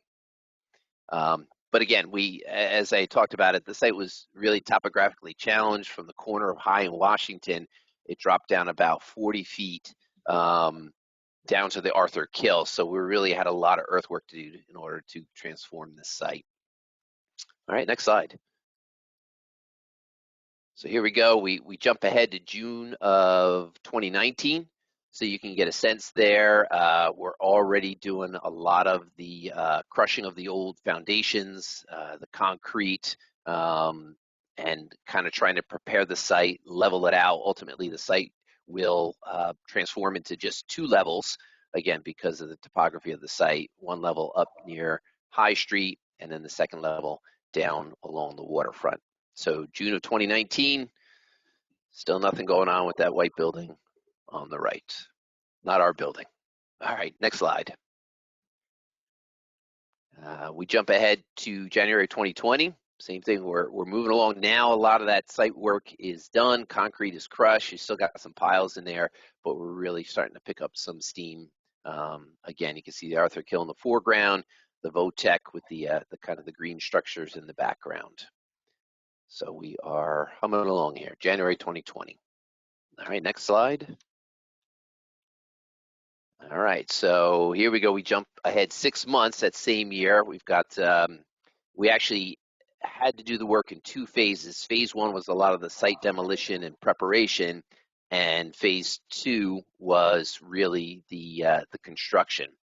So Applied Landscape Technology won that bid, incredible company who had the ability to do the remediation, the recreational improvements, as well as the turf fields. So what you can see kind of in the foreground is the significant amount of sheet pile wall that had to go in for the project to help to retain the cap that we were going to put on the site. And up towards High Street there, you can already see the turf field with the county logo going in, and you start to get the sense of the kind of 2-tier effect that we were working towards for the park. So that was June of 2020. Next slide. And here we go. We'll jump ahead to about a little bit over a year later, the finished product. So here we are, this is September 2021. This is actually from the day of the dedication. Completed sheet pile wall. You can see the upper multi-use turf field, the lower softball/baseball field. You've got your comfort station and maintenance building there, kind of in the center. Parking, all the amenities. And the great thing this has, you can see there along the sheet pile wall, it has a waterfront walkway. And the goal here, as we laid this out, is ultimately Perth Amboy is working towards completing a walkway along their entire waterfront. So unfortunately, for now, on both sides of the park, there's no walkway to connect to right now, but it sets up the opportunity for the neighbors to connect to our walkway, and then ultimately to try to bring everybody all the way down past the Perth Amboy Marina, really down to the waterfront, which would be a great addition and a great pedestrian pathway for the residents. All right, next slide. So again, I'm going to do a quick 2-slide juxtaposition here. Here was your aerial of what it looked like when we first acquired the property. First acquisition was in July 2015. And then the next slide, we're going to do the same shot. And there you have it, kind of the finished product there, Thomas Mundy Peterson Park. So this is the last aerial that we had, October of 2021, shortly after the opening. All right, next slide, please. So just to give everybody a quick sense in talking about trying to leverage, we're always talking about leveraging funding. Where's the money going to come from? Ultimately, with the kind of the remediation, the recreational improvements, the sheet pile wall, all those things, overall construction was around $22 million. And we were able to kind of hop in and work together with several groups within DEP to pull together some funding, most notably the Hazardous Discharge Hdsrf fund that came in graciously at about $8 million. Green Acres program, 2.5 for recreational amenities.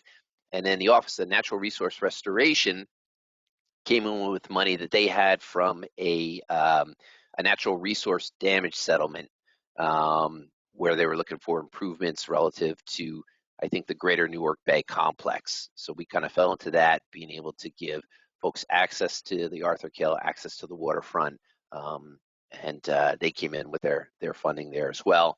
And certainly then the commitment on behalf of the County Commissioner Board to fund the rest. As we were kind of looking at this and partnering with the city, who's been a great group hand in hand with us, we currently do have an agreement with the city of Perth Amboy. They help us manage the park. We provide the scheduling, the park maintenance, and those types of things. They provide the policing and the public safety. So it works really well hand in hand in keeping the park and the park users safe. Certainly, with that Hdsrf money, Bill Lindner and Tony Finley and Rachel Stopper from the Community Collaborative Initiative just been an amazing resource. And those of you who have worked with them know that, and just everything in trying to kind of walk us through the process, but also not just the funding, but coordination within other agencies within the NJDEP, whether it's land use or site remediation. Bill and Tony and Rachel were there to kind of help us coordinate and navigate those groups, as well as coordinating with the US EPA for some of the cleanup items. So it's certainly their help through this goes a lot farther than just the funding. Likewise, the county was also a member of the Perth Amboy BDA, and I would be remiss if I didn't mention Joe Hochreiter, who's maybe on the call or in the room, and his help and his leadership through the BDA to really help us kind of coordinate a lot of the lot of the details and the particular on the project so that we could get to the finish line.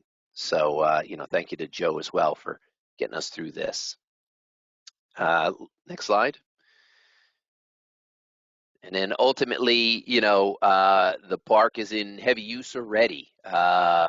It's just been a great addition to the community where folks can come together, they can play, enjoy some green space, views of the Arthur Kill, and just, you know, when I'm down there, I see a lot of people using the walkways as part of their jogging route, and folks just coming to sit and taking the views of kind of the river, and just, again, a great addition to this section of town in Perth Amboy.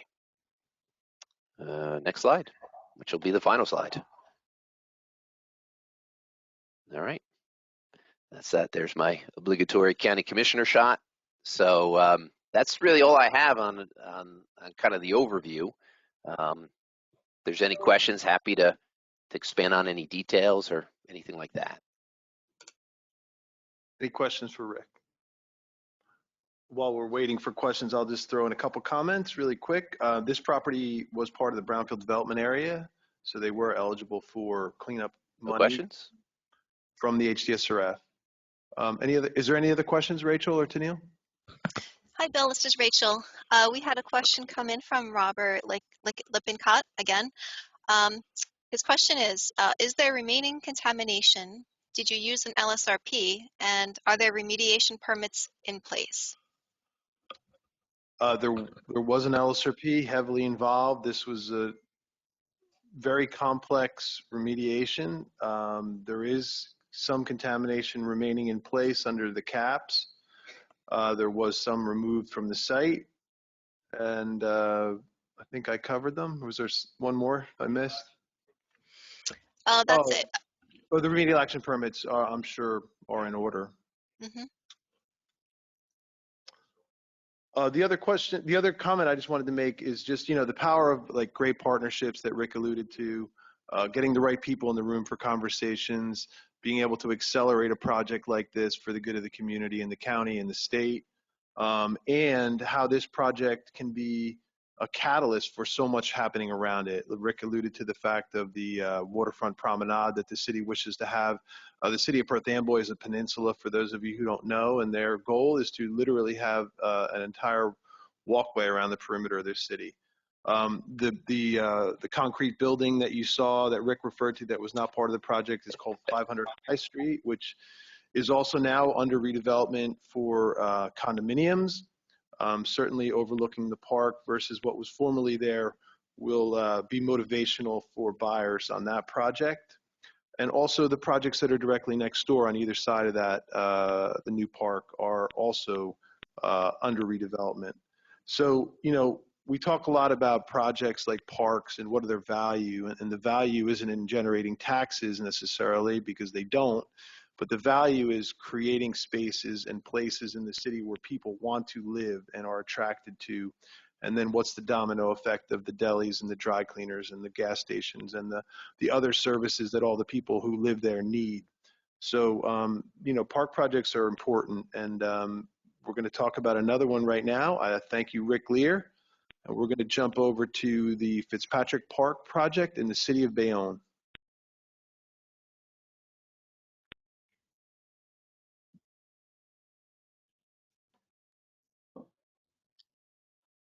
Can you hear me? We can hear you. Okay, thank you. I'm Rob Russo from CME Associates. We're the city engineers for the city of Bayonne, and also on the line is Tom Cotter, who's the Director of Public Works. We're here to talk about the Francis G. Fitzpatrick Park project, a little bit smaller project than the last one that was just discussed. It's a small urban park in Bayonne. In general, the project included the reconstruction of an existing park, and also some major stormwater improvements were incorporated into the design. The funding from the park came from a couple sources. Hudson County Open Space provided a grant for $500,000, and there's also initial funding of almost $1.5 million from the New Jersey Water Bank. That program also provided additional funding when unforeseen soil remediation was required, and I'll discuss that later. Obtaining the funding and the necessary approvals for the park in order to put the stormwater system within the park was really made possible with the assistance of the CCI program and really the help of our liaison, Alan Miller, was a big help. So just by way of background, as you can see on the screen, this is actually the finished park project, but there was an existing park at this site. It's located right on Avenue C between West 26th and West 27th Street, just south of the city's municipal building.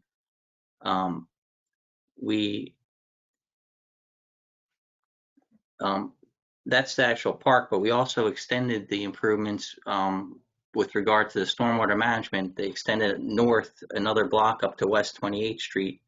So the entire area with the stormwater management was almost 6 acres. The existing park was really in need of remediation. It was an older park, older equipment. It had a small spray area, an old bathroom that hadn't been used, some passive seating. All of that was removed during the construction. Another key aspect was this site was actually the home of the city's original police station. In fact, it was the site of the first in the nation two-way radio communication between a patrol car and the police station, and we did add a commemorative plaque in the park recognizing that. So as you can see from the aerial, the park improvements that we installed included 2 play areas, one for smaller kids, 2 to 5, and then a larger 5 to 12, the yellow area in the middle, play area, spray park, ADA compliant equipment, swing sets. As you can see to the top left, we installed a 50 by 110 roller hockey rink, which also doubles as a pickleball court. That was the first outdoor one in the city constructed. We're actually doing a second larger one in Collins Park on the south side of town. As you can see, all the pavers on the site, they're all porous pavers, and that flow does get down into the stormwater system. The improvements also included some site lighting, security cameras, and just regular park amenities like benches and tables, landscaping, and mulch. And I don't know if you could see on the bottom left, there's a gray square right there. That is actually going to be the future home of a clock tower.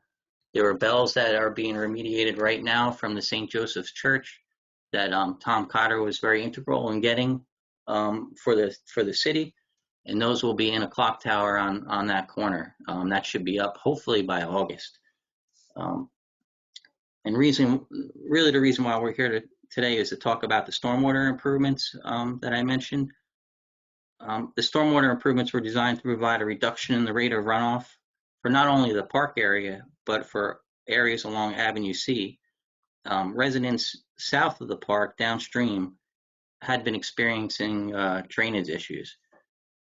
As you may be aware, the sanitary sewer system in Bayonne is a combined system, so it not only accepts the sanitary sewer discharge, but also stormwater runoff. So during storm events, this really strains the city's sanitary sewer system and leads sometimes to combined sewer overflows. So we proposed and designed an underground detention system to help provide a reduction in the rate of runoff for this area.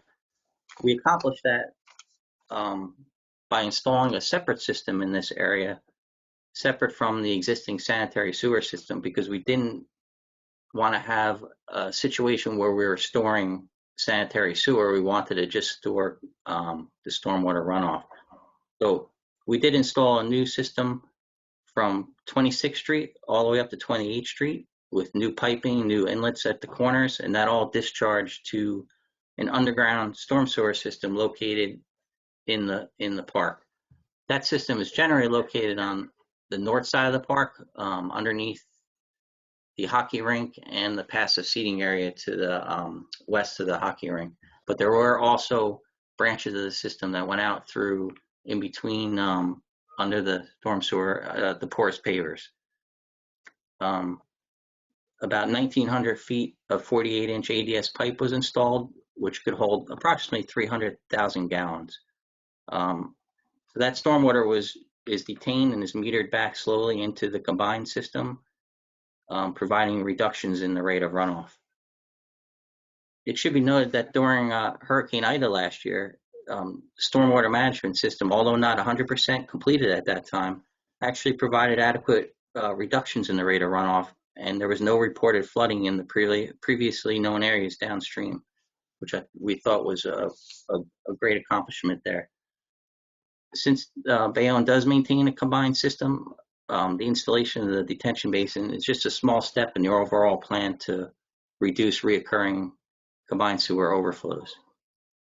As I mentioned earlier, during the installation of the underground system, the contractor did encounter soils that appeared to be impacted by previously removed fuel oil and gasoline underground storage tanks. The remediation of same required the removal of almost 1,800 tons of soil, which did delay the project completion. Our office, in conjunction with the city's LSRP, surveyed the site and determined the limits of the required remediation.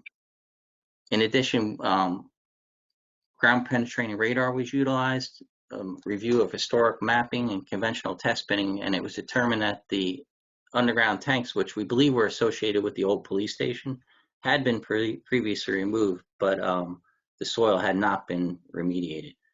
So fortunately for the city, the I-Bank provided the additional funding to help offset these unforeseen costs. So although the encountered soil delayed the project completion, the site was successfully remediated and the project was completed, and it's being used today. It's a very well used park. Tommy may be able to speak about that a little bit. I think it's one of the most crowded parks right now in the city.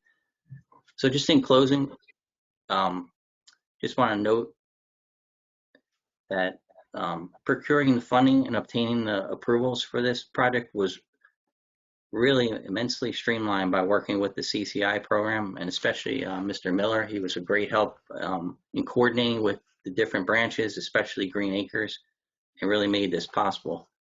And we also like to thank Green Acres because they did a review on this and did allow us to install our underground detention system in the park, which being a city in an urban area, there's not many places to put this type of system. And that's really it. If there's any questions, we can answer them for you. Rachel, do you have anything coming in? No questions right now, but if you move the presentation forward, there are some of the plans that show the underground storage. So It's actually the next slide. So one thing that's really interesting about this project that Rob referred to is the fact that Green Acres allowed them to put storage underneath a park. So normally in the past, when Green Acres has supplied funding for a park, they have very tight constraints about what can and cannot be done. So the idea of putting stormwater storage underneath a park was really groundbreaking in this particular project. And Alan Miller's work with the city and working closely with Green Acres to sort of broker that type of a project is really going to be important for cities like Bayonne in the future, who are required through long-term control plans, through the Environmental Protection Agency, to manage their combined sewer overflows. One of the ways that Rob referred to of doing that is to have your combined sewer overflow temporarily stored in storage tanks in places perhaps like under parks, like we did in this particular project. So the ability to store the stormwater that is contaminated with sewage and then be able to run it through the treatment plant when the sewage treatment plant isn't overwhelmed, not during a storm event, is really critical. And cities don't have a lot of options of places they can do this except for places like parks. So this was a bit of a groundbreaking project that we're pretty proud of, not only for the fact that it's a highly used park, but also for the opportunity to do stormwater, also clean up a brownfield site. So, layered wins is really what this is all about. Unexpected partnerships with different agencies and encouraging some of our other programs within the department to think a little bit differently about opportunities and thinking about future projects. Yeah, this great project also highlights the power of place-based boots on the ground. So Alan Miller, sitting in the Bayonne Municipal Building, right a block down, I actually can see it from here, overheard this park restoration project and said, you could do a huge stormwater management project too. So not only did Alan bring the water bank information and generous funding to the attention of Bayonne, but just being there present, Alan was able to connect the dots, not only with Green Acres, but with Paul's program. You heard the announcement earlier with the municipal financing program, and it even did Brownfield, cleanup because of the contaminated soils that were encountered when we put the vault in. So, thanks to Alan and our Bayonne partners, but being there together with them is what catalyzed this great project. Not only, again, a great park restoration, but also a really good stormwater management project in a city that needs it. Any questions from anyone?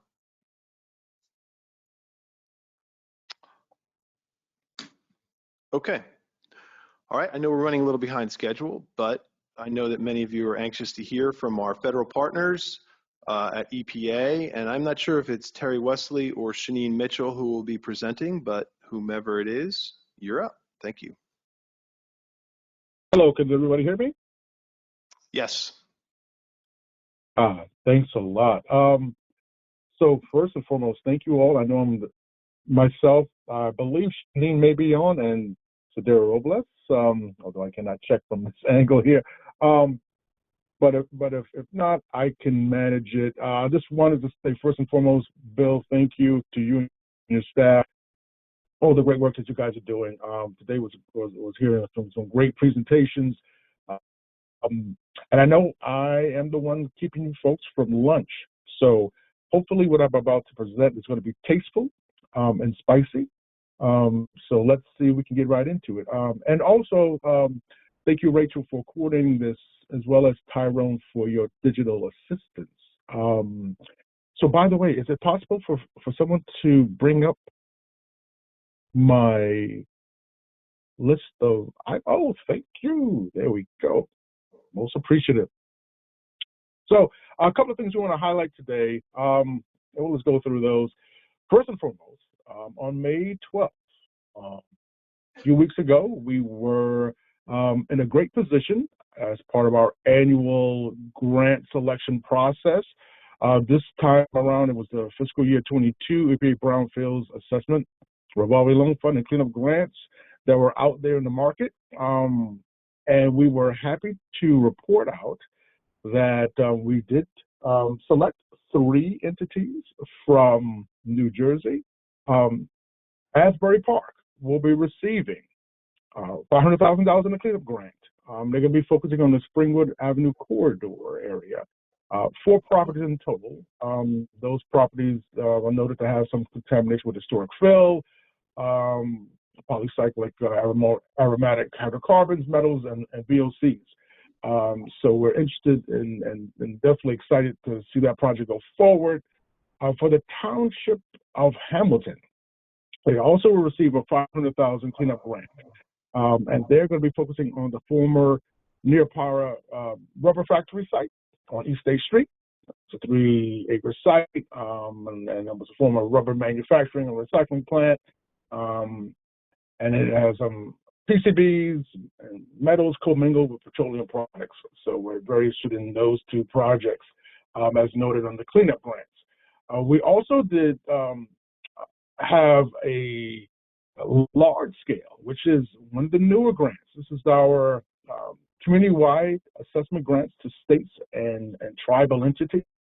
The EDA was selected for a $2 million assessment grant that is under this new assessment grant program. With that, they plan on conducting around 40 phase 1s and phase 2s, with about a dozen or so cleanup plans that will be a part of that. They're going to be on the CCI areas, as well as government-restricted municipalities of Atlantic City, Bridgeton, Jersey City, Millville, Patterson, Perth Amboy, and Trenton. So it's going to be great. And we have a couple of priority sites as part of that, including a former industrial site, about 12 acres, about a 13.7 acre abandoned landfill, and other parcels strewn throughout those particular communities. So we're excited, and want to say that we're looking forward at this point in time going forward to make those awards. As part of the New Jersey EDA grant, that actually is going to be funded out of bipartisan infrastructure law. So we're starting to see now funding coming through to be attached to ours. This is more to come, and we'll get into that in a little bit. In addition to those three, I want to also mention that we also saw an infusion of $3.5 million to the Camden Redevelopment Agency. This is for their existing revolving loan fund grant in order to perform additional cleanup activities in that community. They have this infusion of $3.5 million. So a lot to be said, and that money can go towards in terms of remediation. Those want to mention those four in total, three of the under the ARC and one under revolving loan fund supplemental funds that's being received by the Camden Redevelopment Agency. So, kudos to all of those winners. But in addition, one of the things that we want to note as part of this process in getting folks prepared, those who are not selected, is that we're in the process of doing our debriefings. That's underway over the next couple of weeks. Our project officers are going to be discussing and sharing specifically with those entities that were not selected highlights from the applications, that is, their strengths and weaknesses. It is important to note that as part of things, contractors cannot be a part of those discussions. It's only directly between EPA project officers and the municipality or the actual entity that submit the application. Those, like I mentioned, those are being conducted over the next couple of weeks. So now, since we're talking about funding, right, we're going to be in this mode for the next foreseeable future under the bipartisan infrastructure law funds that are coming down the pike. We have a very, for lack of a better word, let's say humongous grant program season that's coming up. And this is under the fiscal year 23 EPA Brownfield grant programs. There are a couple of requests for applications that are going to be coming down the pike really soon. Matter of fact, one is out right now. Shanine, are you on, if possible, this morning? Yes, Terry, I'm here. Can you hear me? Yes, I can. Can you talk a little bit about the job training announcement? Absolutely. Good afternoon, everyone. Sorry we couldn't be there in person. As Terry says, we are extremely busy. So I just wanted to just share with you that as of yesterday, the RFA for the FY23 Brownfields Job Training Grants has been released. The deadline to submit is August 2nd in grants.gov. We're going to be awarding grants at up to $500,000, which is a really generous increase to our traditional $200,000 grant ceiling. For job training, the project period is going to be 5 years. June 15th is the National Guideline Workshop, and we will be hosting our own workshop. No date has been established as yet. Eligible entities include states, municipalities, nonprofits, colleges, and universities. And as a matter of fact, the DP was once granted a job training grant to support the city of Camden. And our current grantee in New Jersey is the Essex County Division of Training and Employment. So we're always looking for new grantees in New Jersey to come our way. Our funding is designed for recruitment, placement, and training of folks that have been impacted by brownfields, and they usually are underemployed or unemployed. So we'll be asking you to please talk to your local local employment agencies and workforce investment boards to see if they're interested in applying for this funding. It's a great opportunity, and $500,000 is a large amount of money that can go a long, long way. And as we've been listening throughout the morning to this afternoon, there's a lot of brownfield projects going on, and those projects probably couldn't take place unless there was some employment behind it. So this is where our job training grant program can significantly help with that employment. So thank you for letting me share that with you, and I'm going to turn it back to you, Terry.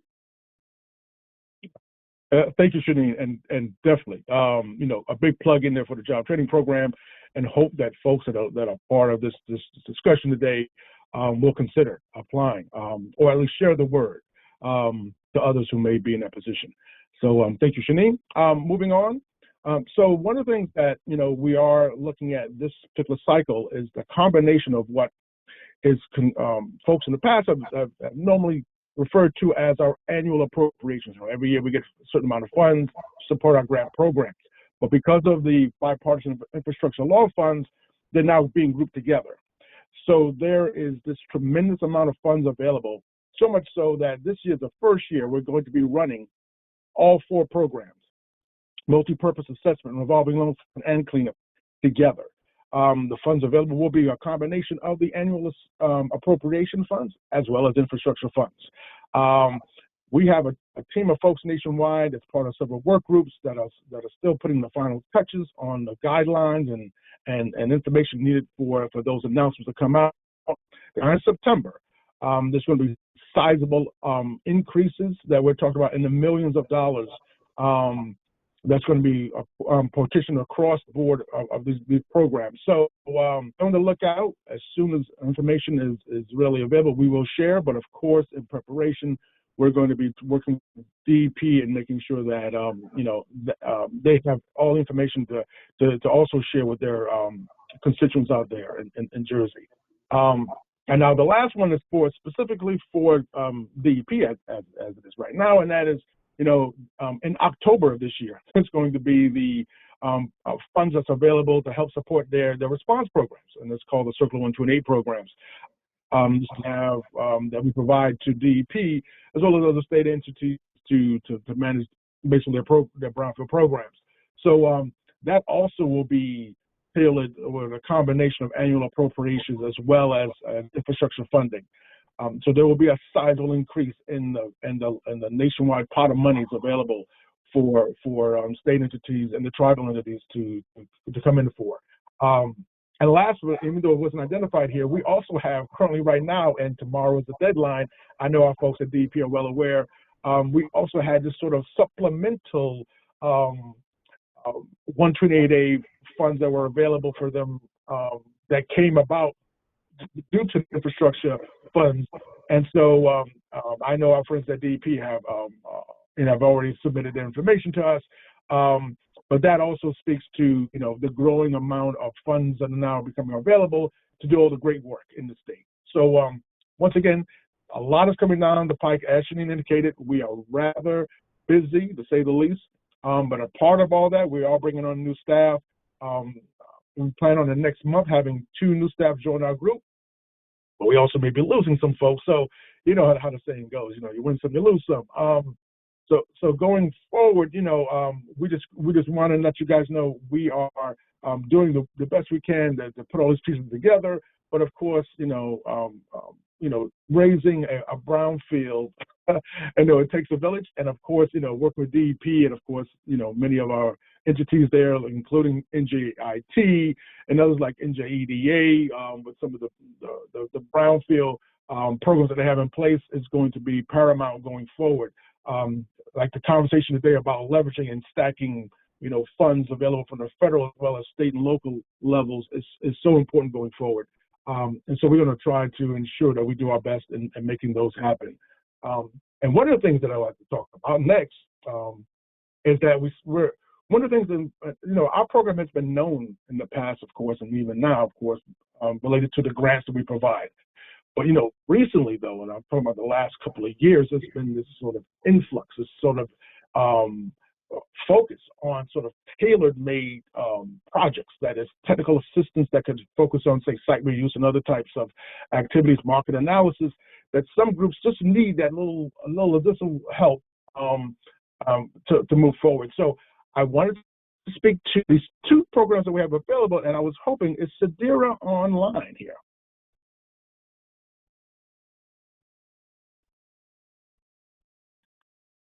So she may be not available to join on. So I can speak to these two programs that we do have available. And one of them is known as the Land Revitalization Technical Assistance Regional Projects. And it's there to support site reuse. We have contractor support, and it's provided to communities who wish to incorporate sustainable and equitable approaches to their locally driven land revitalization projects. Sadira, who's our land revitalization coordinator, she identifies community-based projects that fit within the goals. And basically the need is to clearly connect to one or more contaminated or potentially contaminated sites, advance the community's land revitalization goals in a meaningful way, and included scope of work and deliverables needed realistic for the given time frame and budget. The thing is, the project must be done within a year, and so this is on a cyclical basis, but funding has been ramped up due to the infrastructure law. So that contract is managed out of headquarters, as well as another one, which is called the Regionally Directed Technical Assistance for Brownfields Communities. That particular contract, technical assistance, is managed by Shanine for us as the Regional Brownfield Coordinator, and is to identify and prioritize TA projects submitted by current grantees, as well as like NJDEP and those who receive EPA's Targeted Brownfield Assessment assistance. And so those can propose up to, I think we have a total of $300,000 available currently in the region to support those type of projects. That's in the design, market analysis, and community engagement, plus another $250,000 for brownfields funding and financing related projects.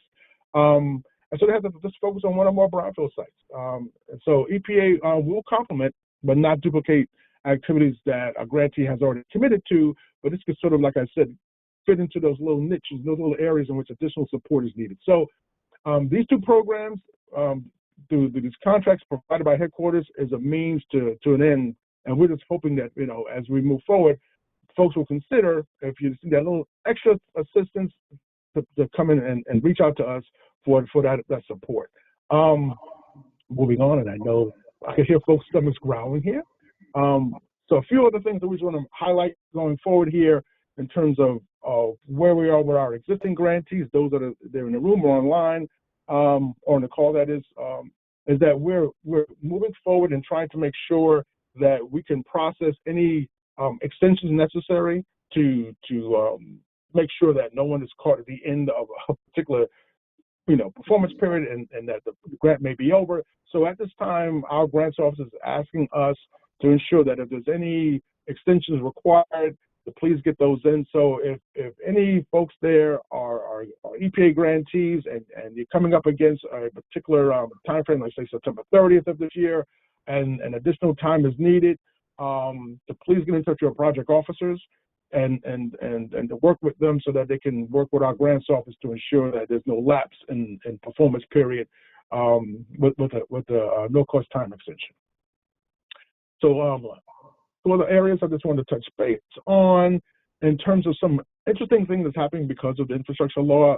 There's many folks that are interested in learning more about our the Brownfields program, and I'm speaking directly regarding of the U.S. congressional offices, particularly staffers.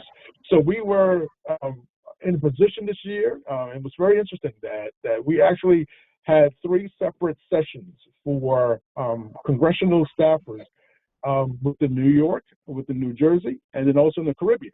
We gave them a Brownfields 101 overview of the program. Many of them were interested to hear about this. In the past, normally they would contact us if someone were to reach out to them about a particular project going on or need some help. This way, we're trying to increase their knowledge and build their own capacity, so that they could be, champions for us within their own constituents communities. And so we found it to be very exciting. We're already getting additional calls in, additional requests for additional information. So we're looking forward to doing that.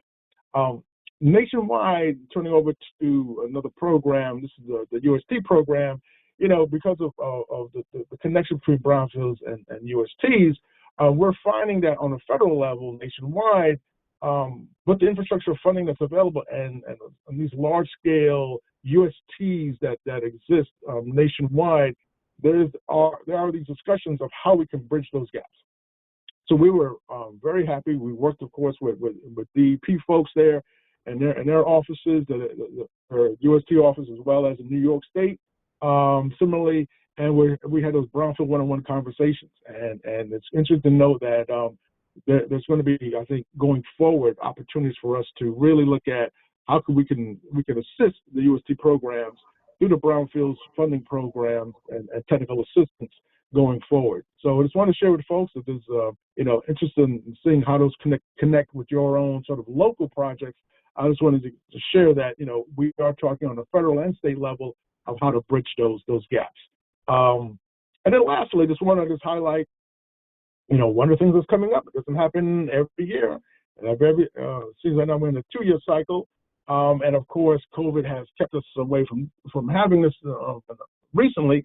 But the National Brownfields Training Conference is back. It's going to be held in Oklahoma City this year, and it's going to be August 16th through the 19th. Let folks know that housing reservations are currently open.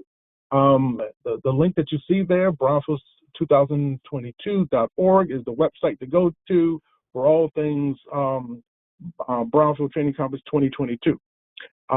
In addition, for those who have EPA grants out there, to let you know that as part of your budget, there is the eligible category known as travel. And if you already have funds identified in there, those particular funds can be used for you to travel to the National Brownfield Training Conference. That's an eligible expense.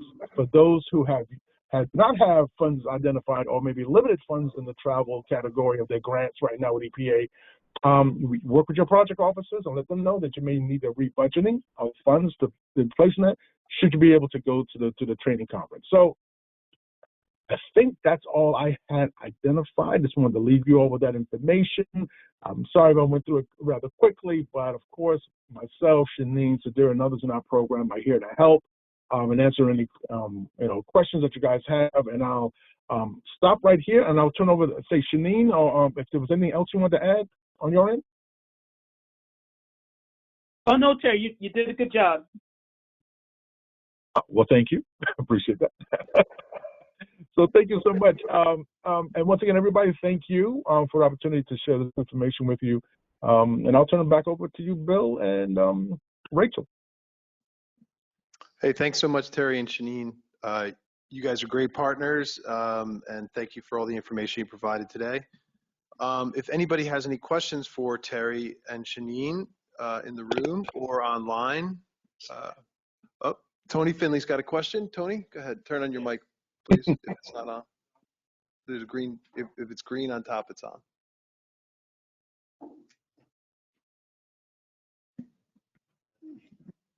Hey, Terry, it's Tony Finley. How are you doing? I just want to ask you if you... Tony, hey, I'm good. I'm just wondering if you could just give me a little update on the 128A, the second, the supplemental, if you got everything from us, and if you could kind of walk me through the time frame, what happens now. I know the due date is tomorrow, and then if you could kind of just walk me through the process, like when you're going to send it over to headquarters, when you're going to make a report. Tone. Well, let's do that with Terry offline, because nobody else here really understands what that is. All right, so Terry, but yeah, we'll talk to you offline, and just because we're already like 15 minutes over, I just want to be conscious of people's time, but we'll cover it with Terry. Sure. Absolutely. Thanks, Tony. Any other questions, Rachel, that you have online? No, there are no questions. Okay. I just wanted to, and anyone who needs to leave, please feel free to leave. I thank you for your participation today. We will remain online and in the room for the next several minutes for anyone who wants to have any other discussions in a group or privately. We are always looking for additional information or ideas or for topics that all of you in the audience are interested in seeing presented. So please type them into the chat, or if you're in the room, please let me know or Rachel know at the end. We can plan to continue offering this hybrid option. It was great to see so many people in the room, and also great to see so many people online. And I know that it offers a lot of flexibility for everyone. So we do continue to plan on continuing the hybrid option. Like I said, if anybody wants to drop off, please do. If anybody wants to drop any questions into the chat for the general discussion, like we often do at the end of these meetings, please feel free to do so now. Or if anybody in the room has any topics they'd like to bring up, please feel free to do so now. We have Mr. Jeff Dye. Thanks, Bill. It's kind of a general question to everybody. I think everybody's probably aware that the commissioner just announced some emergency legislation relative to stormwater management being issued in the next 60 days or so. We kind of feel that may have a major impact on brownfields and just general development projects that are in the planning process that may not have already applied for their flood hazard permits. And I just wanted to get any take from the general brownfield community on that perspective, rulemaking, not legislation, rulemaking.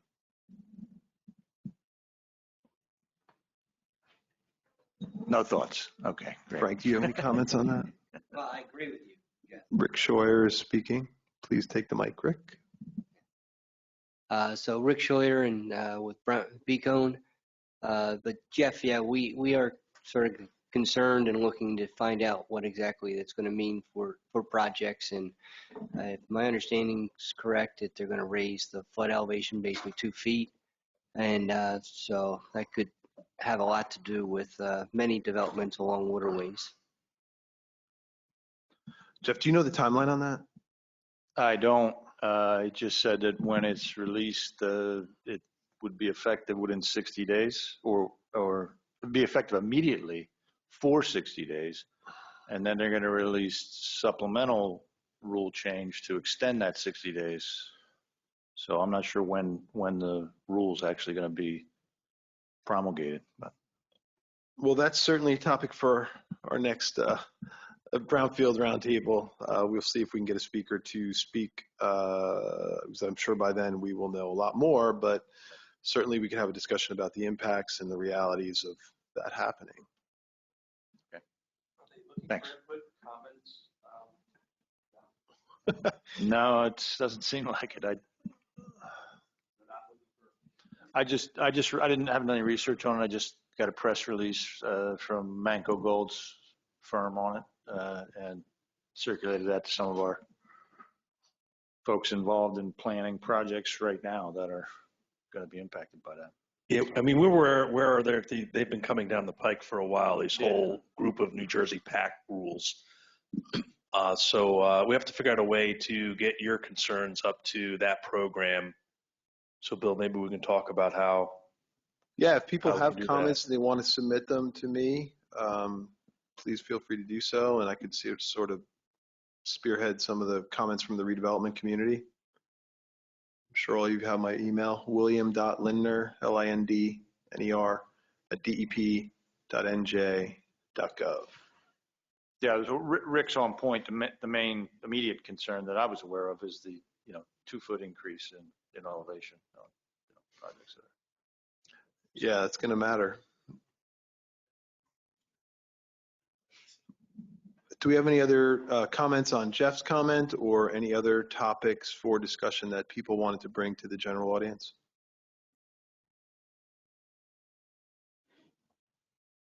Hey, Bill, this is Shanine. And I'll be brief with my comment, but I really liked the session on the food deserts in Salem. I thought it was really interesting, and maybe we could talk offline about how we could pump some additional resources into that project, in particular, maybe through our EPA, EJ, or environmental justice or environmental education grants, because it seems like it's a really important issue that's going on in Salem. So I'd like to see how we can support that on our end. Yeah, Shanine, we try to bring some diverse, sometimes it may seem a little peripheral to some people, some of the topics we're bringing to light here, but, it is about redevelopment. It is about transformational projects in communities. It is about quality of life. And all those things are very much interwoven into brownfield redevelopment projects. So, yeah, thank you for that comment. And, yeah, we would love to have additional discussions about that. Excellent. Thank you.